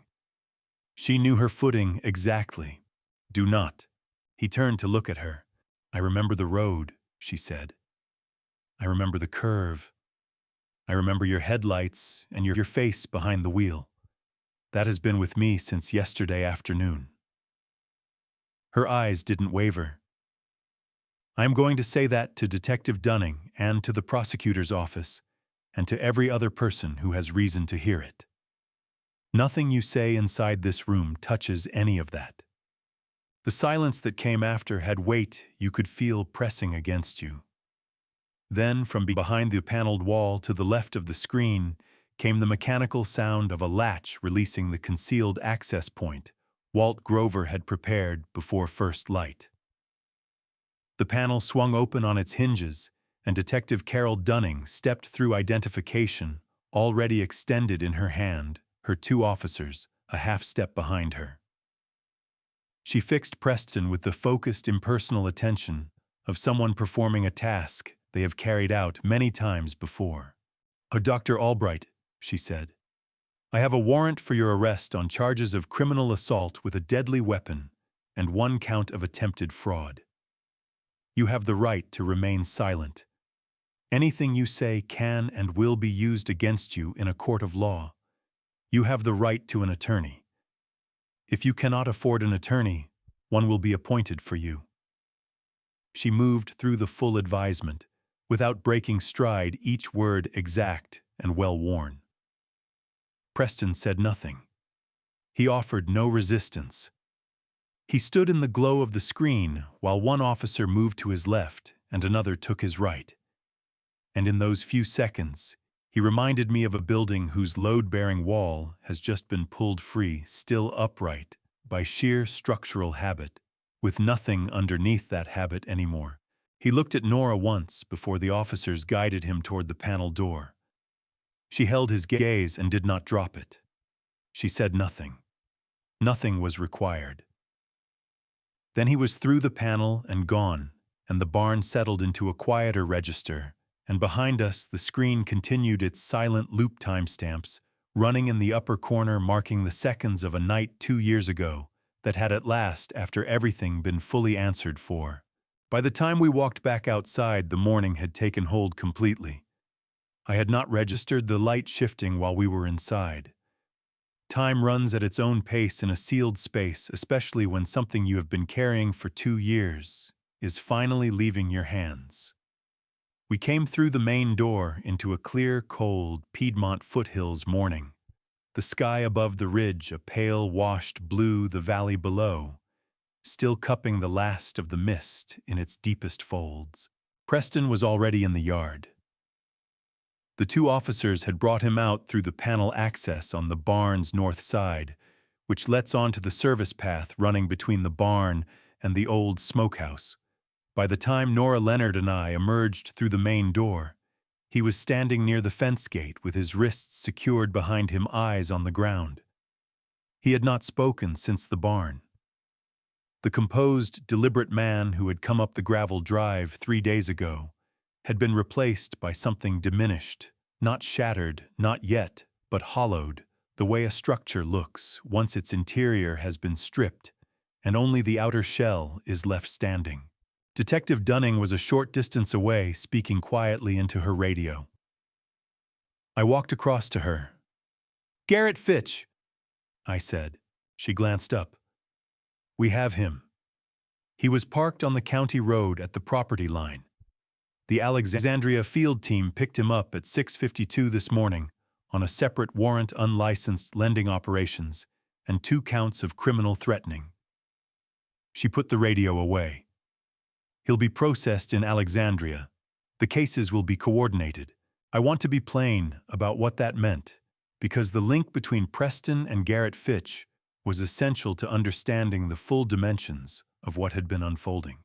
Garrett Fitch ran what Virginia law classifies as an unlicensed consumer finance operation, in plain terms a private lending business charging rates and deploying collection methods prohibited under the Virginia Consumer Protection Act. The threatening communications he had directed at Preston, some of which had been captured in the audio footage from the tie camera, constituted criminal threatening under Virginia code. His arrest was not a byproduct of Preston's. Leonard Ashby and Detective Dunning had been building it separately over the 3 weeks prior, working from the audio evidence and a complaint filed independently by another of Fitch's debtors. 2 warrants, 2 arrests, both clean. Leonard came to stand beside me as the first patrol car rolled slowly up the gravel drive. Preston was walked to it by one of the officers at an unhurried pace, the gravel announcing each step. At the car door, he turned and looked back at the house, at the barn, at the valley laid out behind everything. His face held no expression I could read. Then he bent his head and got into the car, the door swung shut, and the vehicle moved back down the drive and around the bend in the tree line and disappeared. The sound of tires on gravel thinned out and was gone. I stood in the yard and let the quiet that followed settle around me. Beside me, Leonard cleared his throat. "The marriage," he said, keeping his voice low. "I want to walk Nora through her legal position when she's ready. Under Virginia law, a marriage can be declared void or voidable by the circuit court if one party lacked the mental capacity to enter into that contract at the time of the ceremony. Nora's documented cognitive impairment following the accident, the neurological assessments are in the medical record, provides a credible foundation for a voidability petition. Not automatic, but strong. With the criminal charges against Preston running alongside it, Most family court judges would move without delay. He delivered it quietly, without any embellishment, stripped down to what was true and what could be acted on. That had always been his way with difficult information. "Tell her when she asks," I said. "Not before." He nodded. I turned to find Nora. She had not come all the way into the yard. She was standing just outside the barn door, one hand resting on the old door frame, looking at the ground where the patrol car had been. Her face was angled slightly away from me, and I couldn't read her expression directly. But I could see the line of her shoulders, not caved in, not braced, but level. The shoulders of someone who has just set something down after hauling it an enormous distance. Walt Grover came around from the direction of the stable, leading the same mare he had been working with 3 days ago, when Preston and Nora first drove up. He crossed the yard at his customary unhurried pace, glanced at the empty space where the patrol car had sat, and looked over at me. I gave one nod. He returned it and walked on. Nora turned from the barn door and found my eyes across the yard.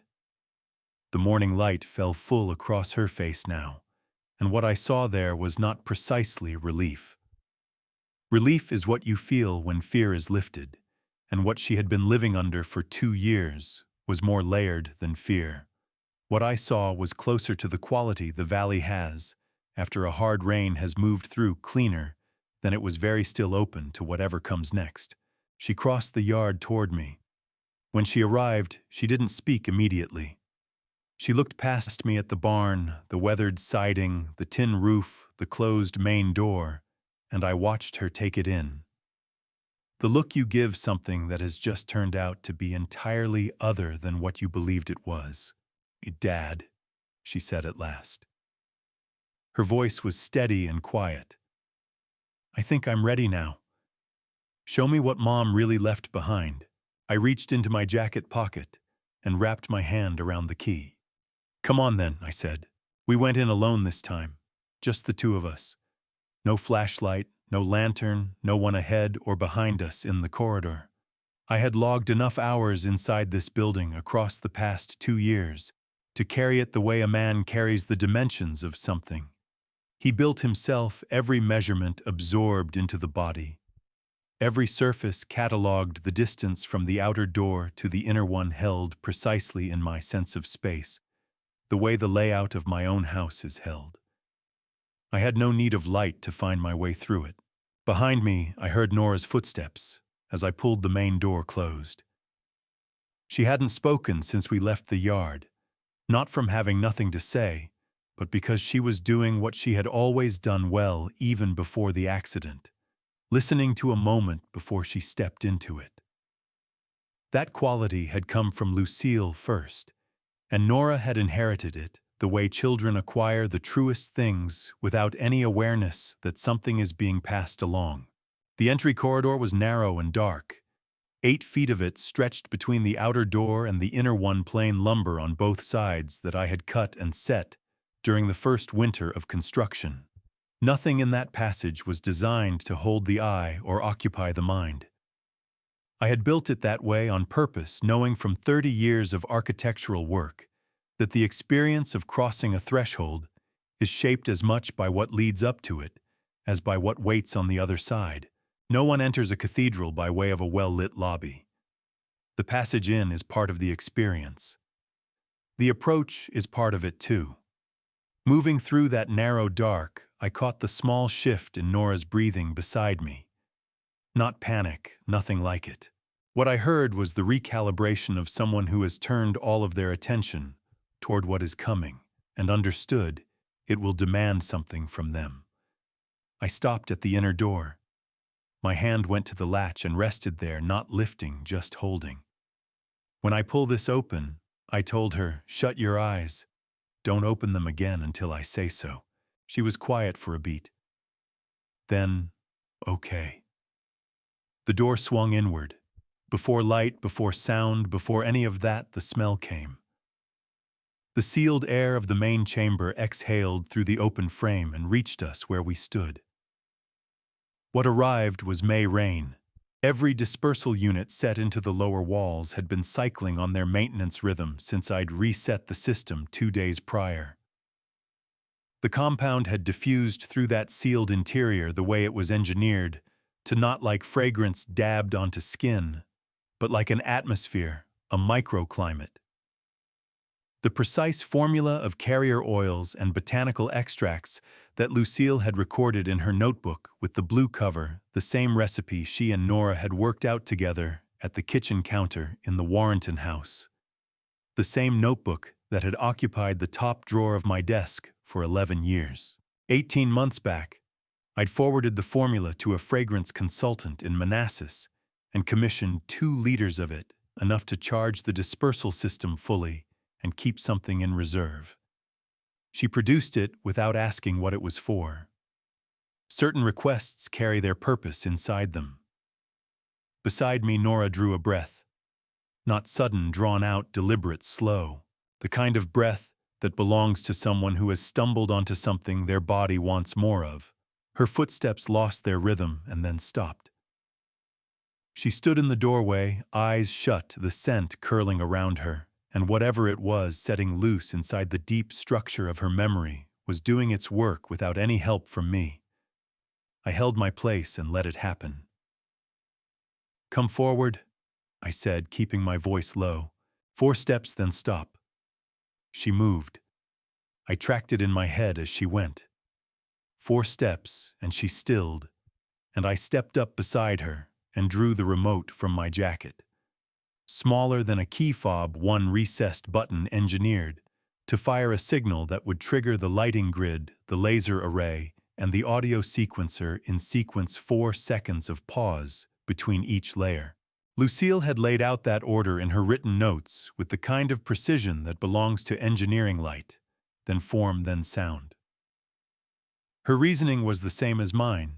The mind receives a space in stages, and what an experience means to you is shaped by what reaches you first. 2 seconds on the button. Silence. Then overhead, rising out of the ceiling grid of emitter points I had fitted into the rafters over 14 months. Rising in the pre-dawn hours before Walt arrived. Rising on the empty weekends, the light began its work. Not as a switch thrown. Lucille had been clear on that. Her note read, "It must begin in the center and move outward the way fireflies begin at dusk. 1, then 2, then 10, then 1,000, until you cannot say when the field became a constellation." She knew the image from the inside. She had witnessed it every July of her girlhood out in the meadow behind her mother's place in Rappahannock County, and she had held it in her for 53 years, right up until the afternoon she sat in a hospital room with a borrowed pen and committed it to paper so her daughter might one day find it. From the center of the ceiling, the light spread point by point, moving outward. Each source was tiny, no brighter than a single firefly seen from 20 feet below. But 4, 3, and 18 of them were threaded across the ceiling and down the upper walls, set at staggered depths and angles, some tucked behind diffusion panels that softened them to glow others bare and direct each one running its own offset phase so no 2 crested at the same instant. 4,000 individually timed points rising and falling at their own pace. The result was exactly what Lucille had named it: a living field, respiring, self-luminous, accountable to nothing. The room's darkness was not expelled. It retreated the way it always does at genuine dusk, not defeated, still occupying the gaps between each point of light, lending them the contrast they needed to mean something. Up in the ceiling, the old timber bones of the building, the diagonal bracing the ridge beam, 100 years of construction that had weathered 6 decades of Shenandoah winters, took on another identity in that shifting glow. They read as limbs.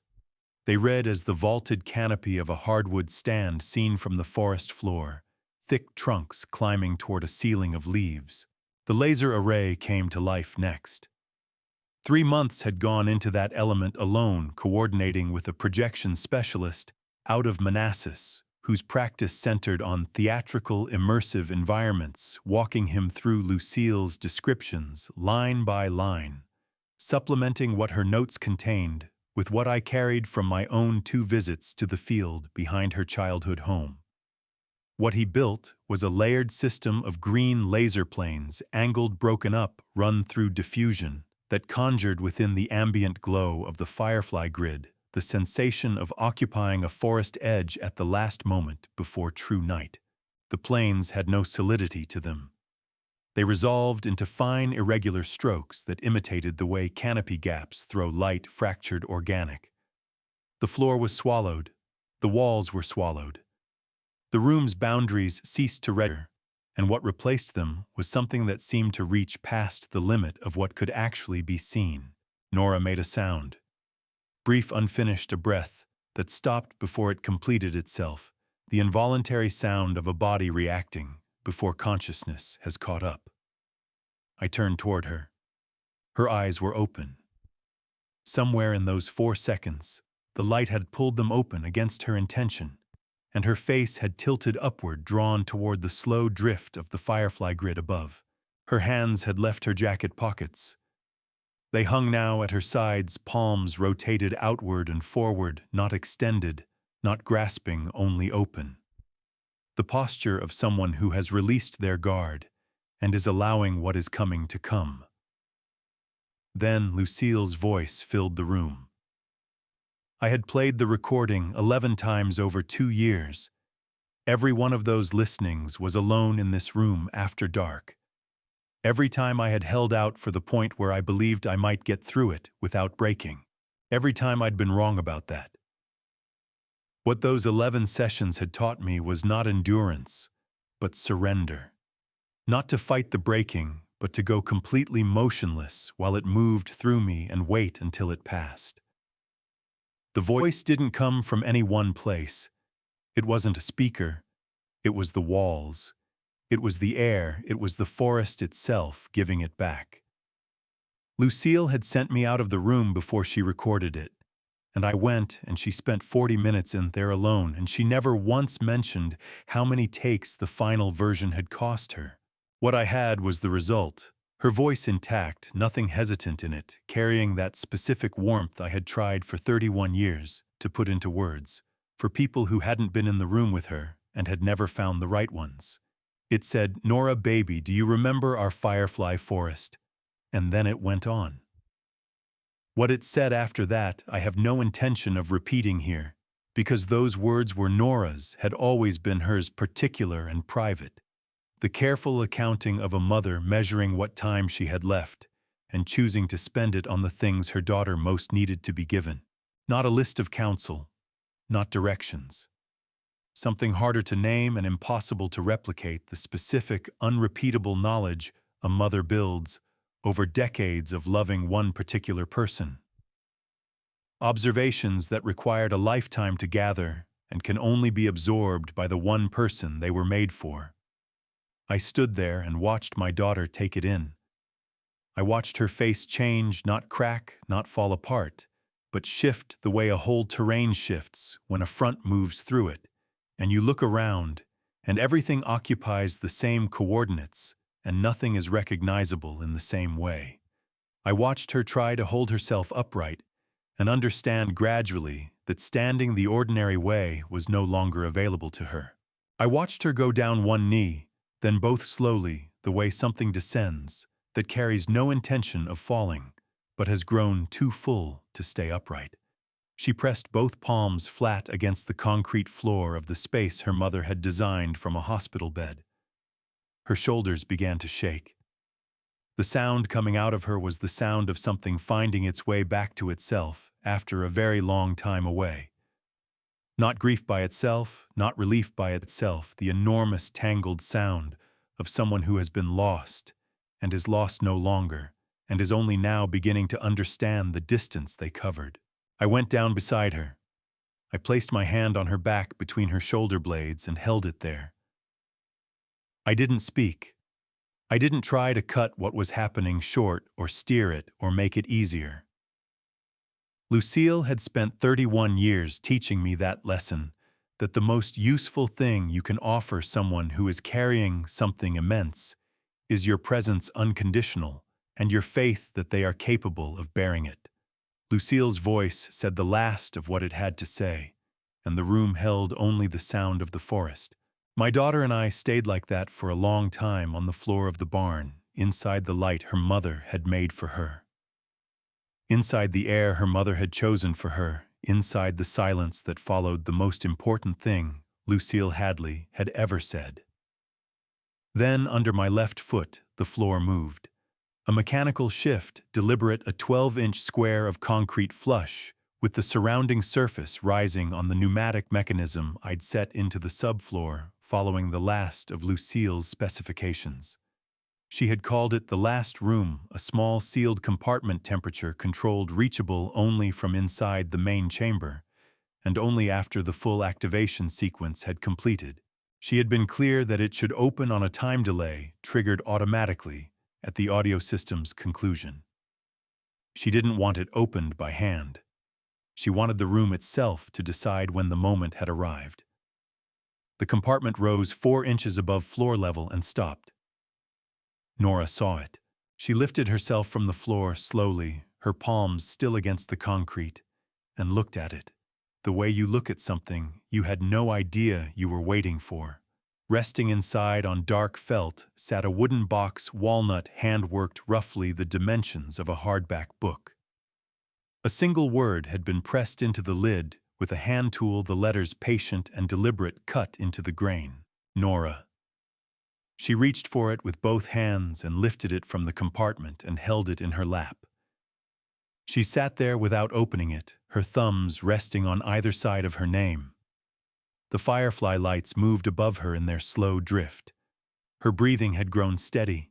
She looked up at me once, a look that asked nothing of me in return, only that I be there to receive it. Then she lifted the lid. Behind us, the inner door of the barn opened quietly. Leonard Ashby came through. He had been waiting outside since the arrest, holding back for as long as this required, and he crossed to a respectful distance, close enough to be present, far enough not to intrude, and set his worn canvas briefcase on the floor without a word. He looked at Nora and at the box and at the document she was drawing out with both hands, and whatever moved through him in that moment stayed in his face, rather than finding its way to language, which was exactly right. Nora looked at the cover of the bound document she held. United States Patent and Trademark Office, a registration number in formal typeface, a title, a pharmacological compound designation that meant nothing in plain language and everything in the language of a decade's work.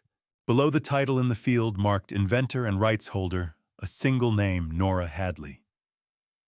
She read it for a long time without speaking. Then she looked across the firefly light at Leonard Ashby. "Tell me what this is," she said. Her voice was completely steady. Leonard opened his briefcase and took out a single folder. He held it without opening it, giving her the space she needed, and began to speak. Several minutes had passed since Lucille's voice went quiet before either of us stirred. The lighting grid continued its slow movement overhead. The laser canopy held its form in the still air.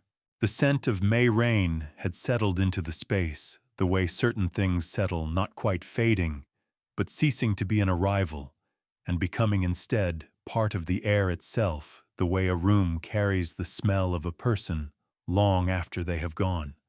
I remained where I was, on my knees beside Nora on the concrete floor, my hand still on her back, and I waited. In the 2 years since the accident, I had learned to wait for Nora, not the waiting of impatience held under pressure, but the genuine waiting of someone who has come to understand that certain things cannot be pushed, and that pushing them does harm. Lucille had been the one to show me that early in our marriage, back when I was still young enough to believe that every problem presented was a problem requiring immediate action. She had looked at me across the kitchen table one evening and said very calmly, "Some things only move at their own speed, Gerald. Your job is to be there when they arrive." I had tried to remember that every day for 2 years. Nora straightened first. She didn't stand. She sat back on her heels and brought her hands up from the floor and covered her face for a moment.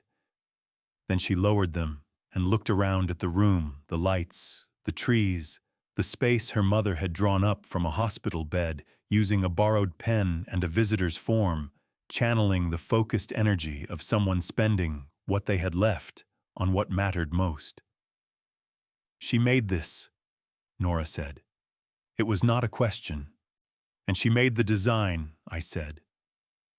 "I built it, but everything in here came from her. The lights, the trees, the scent, the recording. She spent 6 weeks on the specifications while she could still hold a pen steadily." Nora was quiet for a moment. "I remember the forest," she said. "The real one." Her voice moved carefully, working through something dense and newly open the way you move through a room you haven't entered in years, recognizing shapes before you can name them. "There was a field behind my grandmother's house in Rappahannock County. We used to go after dinner in July, the three of us, when it was almost dark, but not quite. The fireflies came up from the grass first, and then the trees had them too. And Mom used to stand in the middle of the field with her arms out." She paused. "I had forgotten that. I had forgotten all of it." "I know," I said. I remember her hands," Nora went on. "The way she smelled, the sound of her laugh in a car." Each thing arrived separately with a small pause between them, like objects rising from deep water. "I remember the kitchen in the first house, the yellow curtains, the rooster on the windowsill, the ceramic one, the same one that sits on the windowsill here now." She looked at me. "You kept it." "I kept everything I could," I said. She held my gaze for a long moment in the firefly light. Then she said, "I remember the night of the accident." "I know," I said.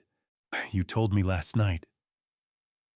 "I mean, I remember all of it now, not just the fragment. The whole drive. The dinner I was coming from. The song that was playing." She stopped. "I remember calling out to him by name when I saw what he was doing. He heard me. He looked at me." Her voice did not waver. "He looked at me and he kept going. I didn't say anything. There was nothing to say that would improve on the truth of it or reduce its weight. And I had understood for a long time that attempting either was a disservice to the person who had to carry it." After a moment, Nora drew a long breath and released it.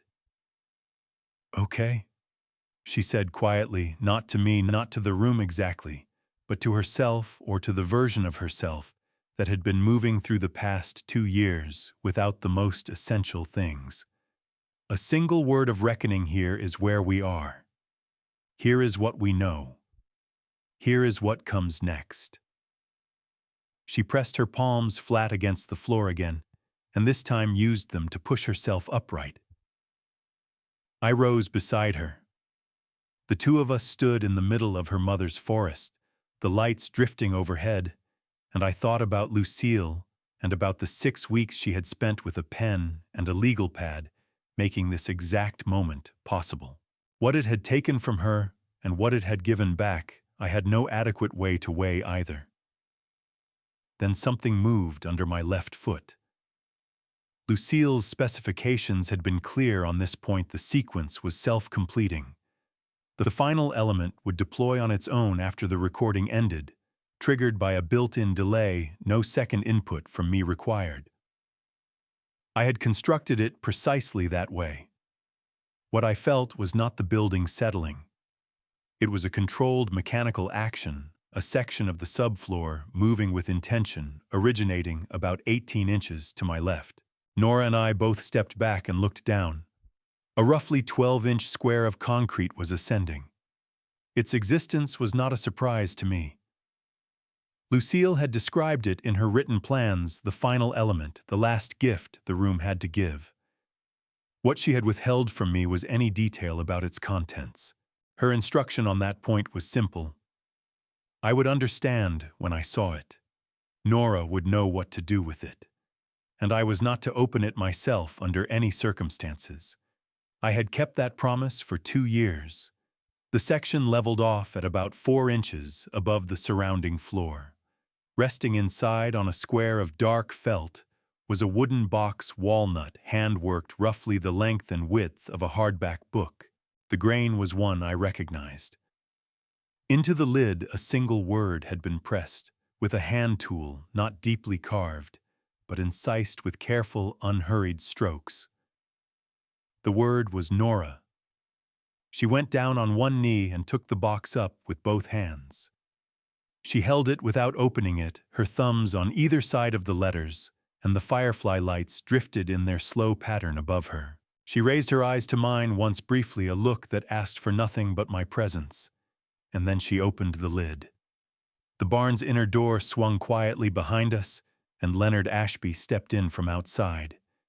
He had been holding his position out there since the arrest, keeping his distance for as long as the moment required. His worn canvas briefcase was in his hand. He settled at a distance that was close enough to signal he was there, far enough not to crowd what was happening, the posture of a good attorney when something of consequence is being received. Nora looked at what the box contained. Then she looked at Leonard. "Tell me what this is," she said. Leonard set his briefcase down and opened it. He took out a single folder, held it closed, and gave Nora the time she needed to look at the box first. What the box held beneath a short handwritten note in Lucille's precise script was a bound document about an inch thick, printed across its cover in the formal typeface of a government filing United States Patent and Trademark Office. Below that, a registration number. Below that, a title, a pharmacological compound designation that would mean nothing to anyone outside the field, but which Lucille had spent 11 years formulating, testing, and finally filing in the final months of her life. Below the title in the field for inventor and rights holder, one name, Nora Hadley. Nora studied it without speaking. Then she looked at Leonard.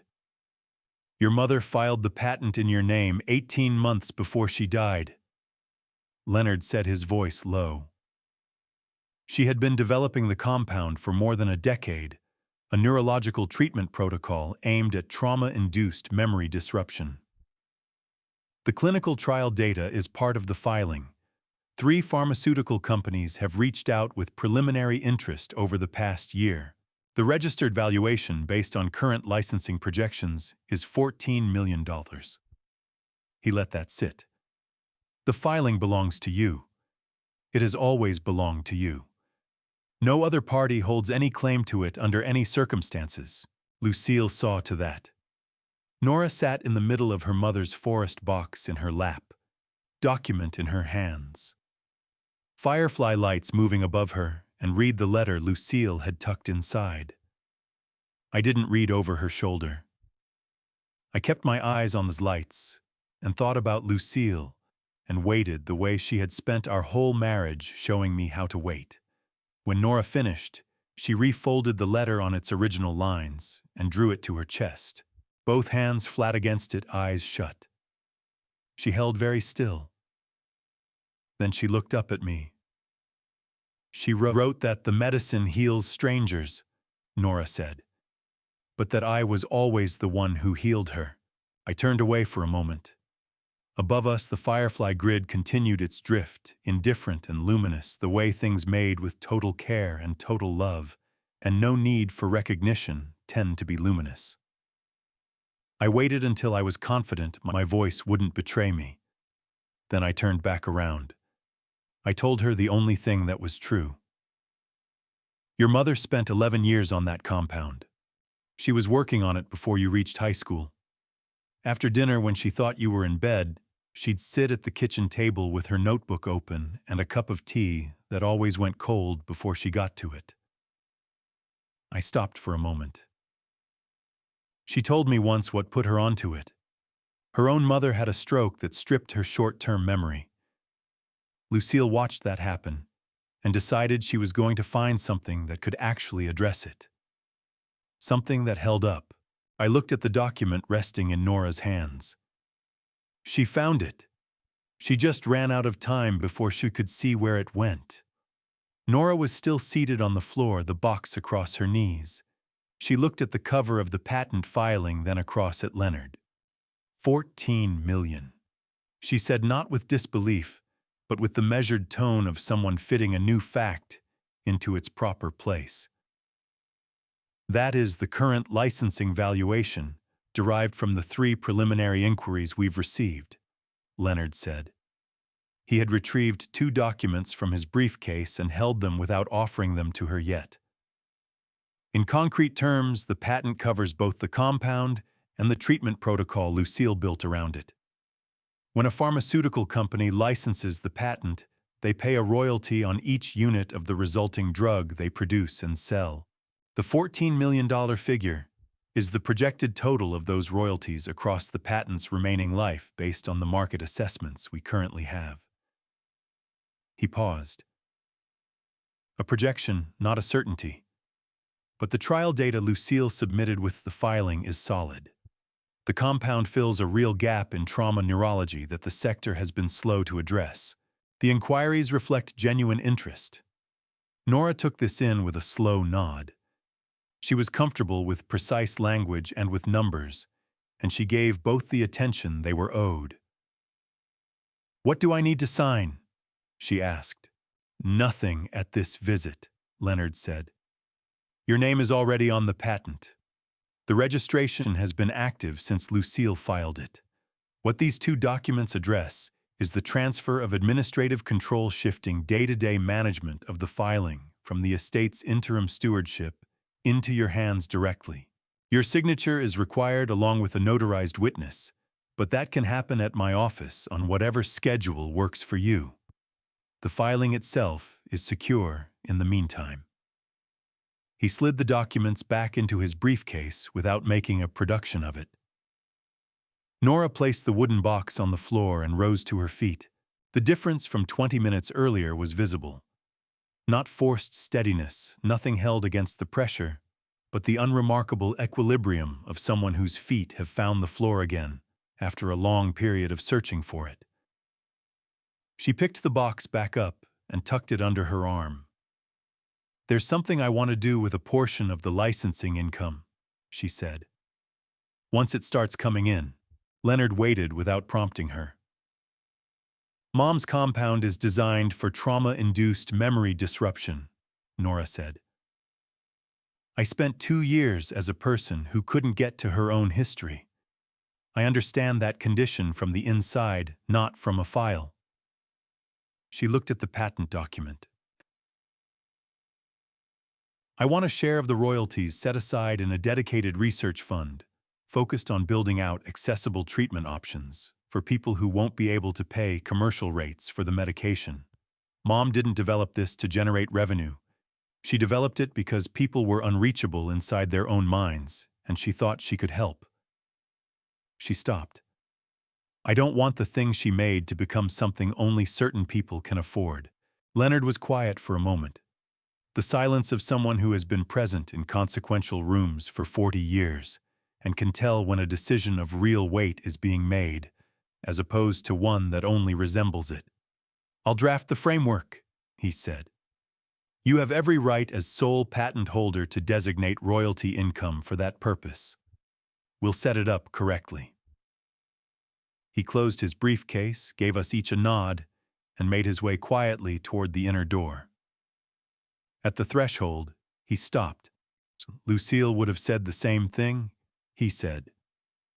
Then he went out the door, settling shut behind him without a sound, and we were alone in the room once more. Nora and I stood together inside her mother's forest in the stillness that followed. The firefly lights had been running for close to an hour and showed no sign of dimming.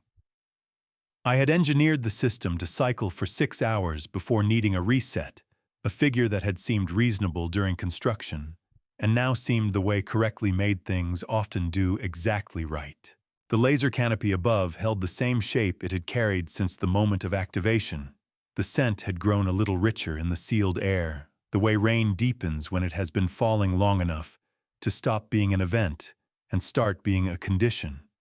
I want to come back and sit in here, Nora said, when there's nothing pressing, just to be inside it. It's yours, I said. The whole barn is yours. It has always been for you. She turned and looked at the room one final time, the slow look of someone memorizing something they want to carry accurately. Then she looked at me, and what I saw in her face was something I knew from her girlhood, a look from those particular moments when she had understood something between us that neither of us needed to put into words. She extended her hand. I took it, and we walked toward the door together, out through the corridor and back into the morning. The valley was fully lit by the time we stepped outside. The mist had lifted from the lower pastures. The sky above the ridge had settled into the deep, clear blue that October delivers on its best days. The kind that comes after a cold night has scoured the air clean and left everything precise and sharp and exactly itself. The old tulip poplar in the yard had shed more leaves through the night, and they lay scattered across the grass in the windless air, yellow and unhurried. Walt Grover was at the far end of the yard, attending to the fence line along the eastern pasture. He glanced up when we came out of the barn, read whatever he needed to read in a single look, and turned back to his work. I stood in the yard with my daughter in the October light and thought about Lucille, who had sat in a hospital room and drawn a forest on the back of a visitor's form and trusted me to make it real. I thought about the 11 years she had put in at the kitchen table with her notebooks and her tea going cold, working on something she might not survive to see finished. I thought about the way she had looked at me on the last good day when she was still fully herself in every way that counted and said, "We did everything we could, Gerald. Whatever comes next, we did everything we could." I believe that now.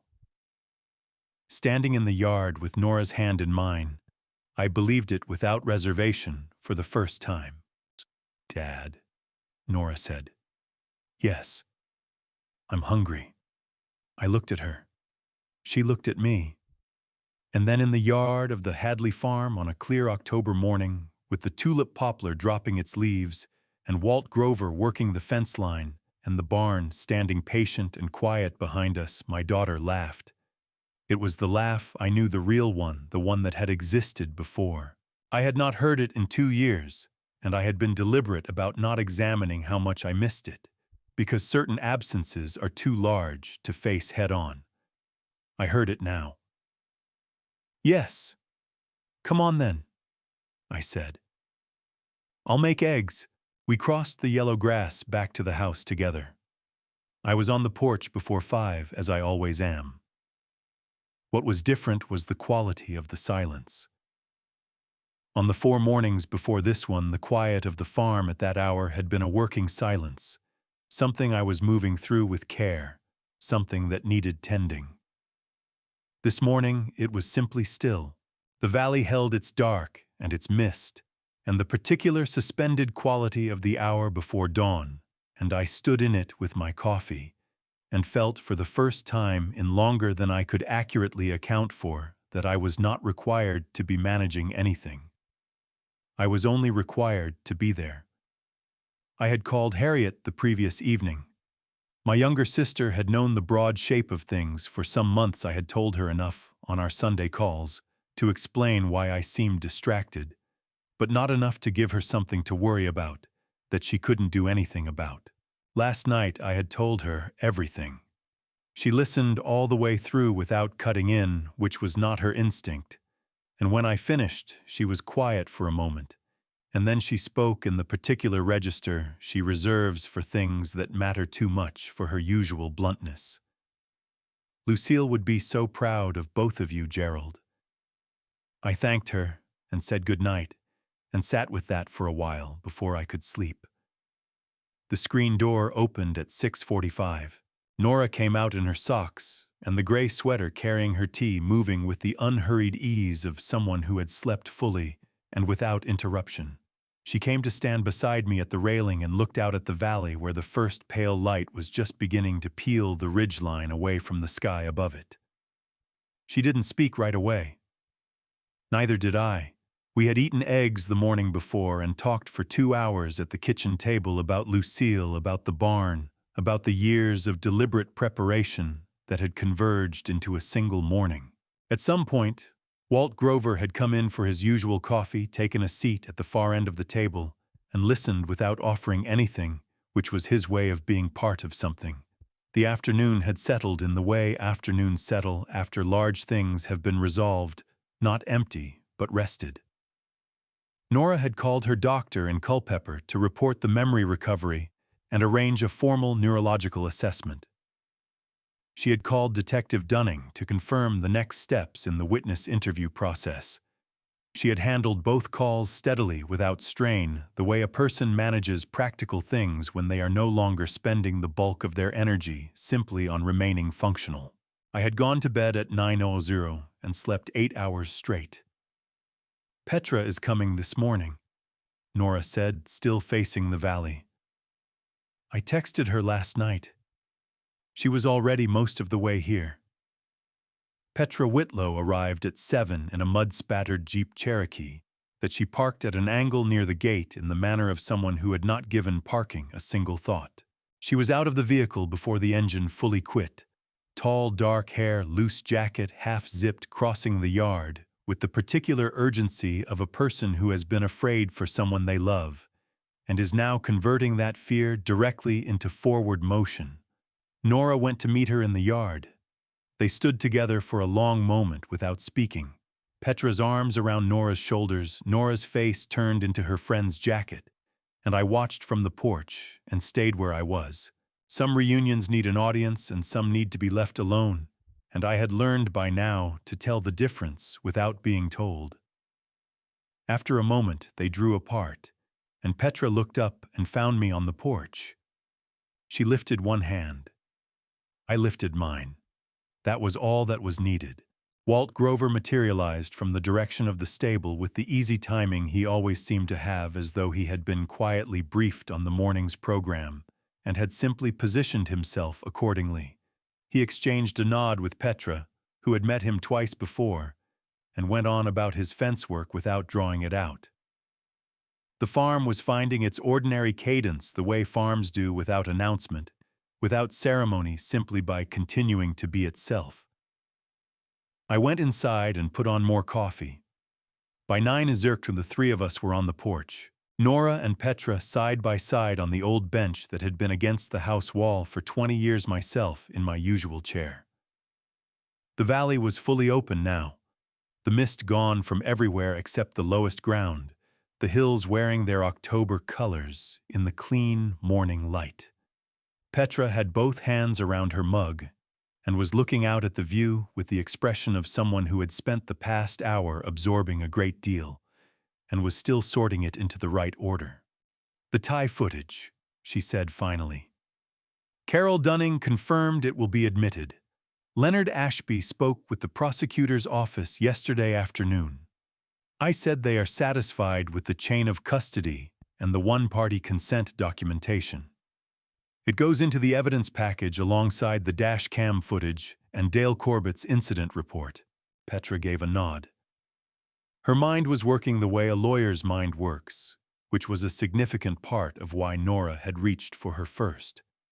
Nora kept returning her gaze to the barn. I'd caught it happening multiple times since the previous morning, not the tentative, searching look of someone trying to work out a thing that resists them, but the quiet, owning attention of someone regarding what is already theirs. A subtle change in posture, but the difference it made was real. "I want to go back in today," she said, "alone just for a bit." "The outer lock code is your mother's birthday," I told her. "Month and year, Joe 852. She turned toward me.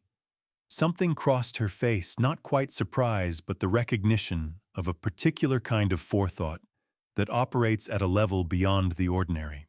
"Of course it is," she said, and her voice was quiet when she said it. Petra put her mug down, settled her back against the wall of the house, and raised her face to the October sun with her eyes shut. The tulip poplar at the corner of the yard let go of a single leaf. Walt Grover's voice drifted faintly across from the far pasture the low patient register he kept for the animals. I sat in my usual chair with my coffee and let the texture of that morning find me. Not happiness exactly. That word had always struck me as too thin for the full weight of what it feels like when circumstances have arrived where they belong. But something in that territory carrying the same warmth, the same gravity, something I recognized from a great distance as the state I had spent 2 years trying to work back toward, unsure the whole time whether it still existed for me. After a while, Nora's hand came across and covered mine where it lay on the arm of the chair. No words. None were needed. I turned my palm up and held her hand. The valley went on about its morning beneath us, unhurried, indifferent, entirely beautiful, the way land tends to be once you've stopped fearing it might be taken from you. 3 weeks is not very long. I have lived enough years to know that some things require years to resolve, and some require decades, and a handful resist any measurement in time at all. But in the specific aftermath of the morning of October 18th, 3 weeks proved sufficient for a remarkable amount to find its footing. Preston Albright had been formally charged in Culpeper Circuit Court with criminal assault with a deadly weapon and 1 count of attempted fraud. His attorney entered a not guilty plea, which was his right, and a trial date was assigned for the spring. Detective Dunning had phoned once in the interval to let me know that Dale Corbett had given his formal witness statement and the evidence package was closed. She said it the way someone speaks when they are finally shutting a drawer that has been stuck open too long. The circuit court had also received Leonard Ashby's petition concerning the marriage. Neurological assessments from the 2 weeks immediately following the accident, taken together with testimony from Nora's treating physician, had built a credible record of cognitive impairment at the time of the ceremony. A hearing date had been set. Leonard said the outcome would not be complicated. Nora had vacated the Culpeper apartment the week after the arrest. She was staying with Petra while she looked for a place of her own, something she said she wanted to take her time finding. She had gone back to work part-time at the landscape architecture firm where she'd been employed before everything happened. Her employer had held the position open for her, which was something she'd found out only recently, and the knowledge had hit her harder than she'd anticipated. She was attending the neurological follow-up appointments consistently, and the examining physician had put in writing that her recovered memories reflected restored access to existing long-term memory rather than confabulation or trauma-manufactured false recall. That written assessment had gone to the prosecutor's office to be folded into the case file. Every time I asked how the recovery was progressing, she told me it was continuing. On the morning of November 8th, I drove in from the farm to collect her outside Petra's building. She was standing at the curb when I arrived, coat on, dark hair, pulled back the wooden box from the barn under her arm. She climbed in, settled the box in her lap, and sat looking through the windshield without speaking for a moment. "I'm ready," she said. "I know," I said, and moved us into the street. Leonard Ashby's office sat on the 4th floor of a building on Market Street in Culpeper, 3 blocks from the downtown mall. He had held that same suite for 22 years. The space had taken on the particular quality that serious offices acquire over long-use shelves running floor to ceiling, a desk that announced its purpose by its sheer working surface rather than by any elegance, a window giving onto a row of old oaks that were that November morning surrendering the last of their leaves. He was at his desk when we walked in. 2 documents waited in front of him, each flagged at the signature lines with a notary stamp positioned beside them. The notary was his office manager, Loretta, who had worked for Leonard for 16 years and who gave every document she handled the same grave attention, regardless of what it was, because in her understanding, that was what documents warranted. Leonard walked Nora through each one before she signed anything. The first moved administrative control of the patent filing out of the estate's interim stewardship and into Nora's direct hands, making her the active rights holder in practice, as well as on the registration. The second laid out the structure of the research fund, routing a specified share of future royalty income into a separately managed account earmarked for accessible treatment protocol development. Nora read each document completely before she picked up the pen. She raised two questions, one about the research fund's percentage allocation, which she wanted set higher, and one about how engagement with the pharmaceutical companies that had expressed preliminary interest would be handled.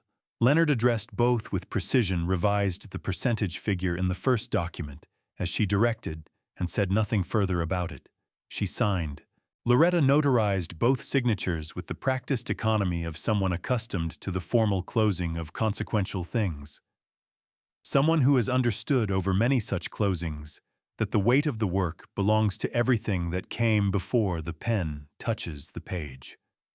When the folders were closed and moved aside, Leonard looked at Nora across the desk with the expression I had seen from him only a handful of times across 14 years, the one beneath the professional surface, the one that admitted certain work matters beyond what it accomplishes on paper. "Your mother would have been proud of how you handled this," he said. "All of it." Nora took that in without pushing it away. One nod measured complete. That was the right answer, and Leonard recognized it as such. We came out of the building at 11:15 and walked back down to street level. The oaks were giving up their final leaves to a mild November wind, and the downtown mall a few blocks off carried the sounds of an ordinary mid-morning weekday, unremarkable, unhurried, with no awareness of what had just been concluded above it. Nora held the wooden box in both hands on the walk back to the car. She'd brought it to the signing as ballast, I thought, something solid to carry while formal processes ran their course.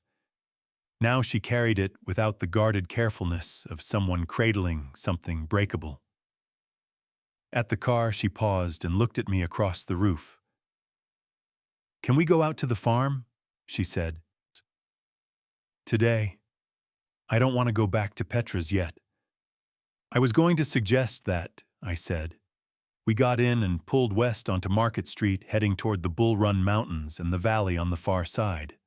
The morning held good light and clear air, and the drive out from Culpeper ran 40 minutes on the route. I favored the one that traces the river for a while before the road lifts into the foothills. We'd been going maybe 20 minutes when Nora set her eyes still on the window. "Dad, can you teach me how Mom made the May rain oil? I want to know how to make it myself." I held my eyes on the road.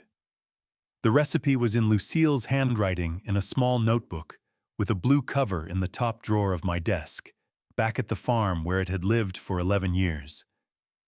It had stayed there because Lucille had kept it there, and because there are certain things you leave where they are, because the act of moving them would feel indistinguishable from losing them. She left the recipe. I told her it was in the barn. Nora was quiet for a moment. Then she said, "Of course it is." Beyond the glass, the foothills spread out ahead of us, their last colors still clinging to the higher ground, the ridgeline cutting dark against the pale November sky. The Hadley farm was 40 minutes out, and the barn was there, and the recipe was there, and the lights were there, waiting up in the rafters for whenever someone needed them. I drove west into the morning with Nora beside me, the wooden box resting across her lap, her face angled toward the hills. Neither of us felt any pull to fill the silence for a long time after that, which was when it came down to it, both the most ordinary and the most extraordinary thing of all. And that is where the story lands. Not in a courtroom, not in an argument, but in a barn in the early morning with the lights Lucille had imagined still glowing overhead. What this cost, Gerald, is not easy to measure. 22 months of building something in secret while carrying grief, suspicion, and the weight of a daughter who didn't yet know the full truth. He couldn't rush it. He couldn't afford to be wrong. I believe God places certain people in our lives, Walt Dale Corbett, even the angle of a safety camera, on a freight truck, not by accident, but because the truth needs witnesses to finally come home. Gerald understood that patience is not the same thing as passivity. He moved slowly because the stakes demanded it. Here is what I take from his story. If someone has wronged the people you love, do not reach for the first weapon available. Reach for the one that cannot be undyed. Evidence time and a clear record outlast anger every time. Do not confuse silence with surrender. Gerald said almost nothing for months. That silence was the plan. Before you act, ask yourself whether you are building a case or just releasing pressure. One of those ends something. The other only delays it. And if you are ever given the chance to leave something behind for the people you love, the way Lucille left her voice in that barn, the way she left that patent in Nora's name alone, do not wait for a better moment. The right moment is the one you actually have. If this story moved you, I hope you'll share it with someone who needs to hear it today. Leave your thoughts in the comments. I read them, and they matter. And if you haven't yet subscribed to Family Revenge Stories, so you don't miss what comes next.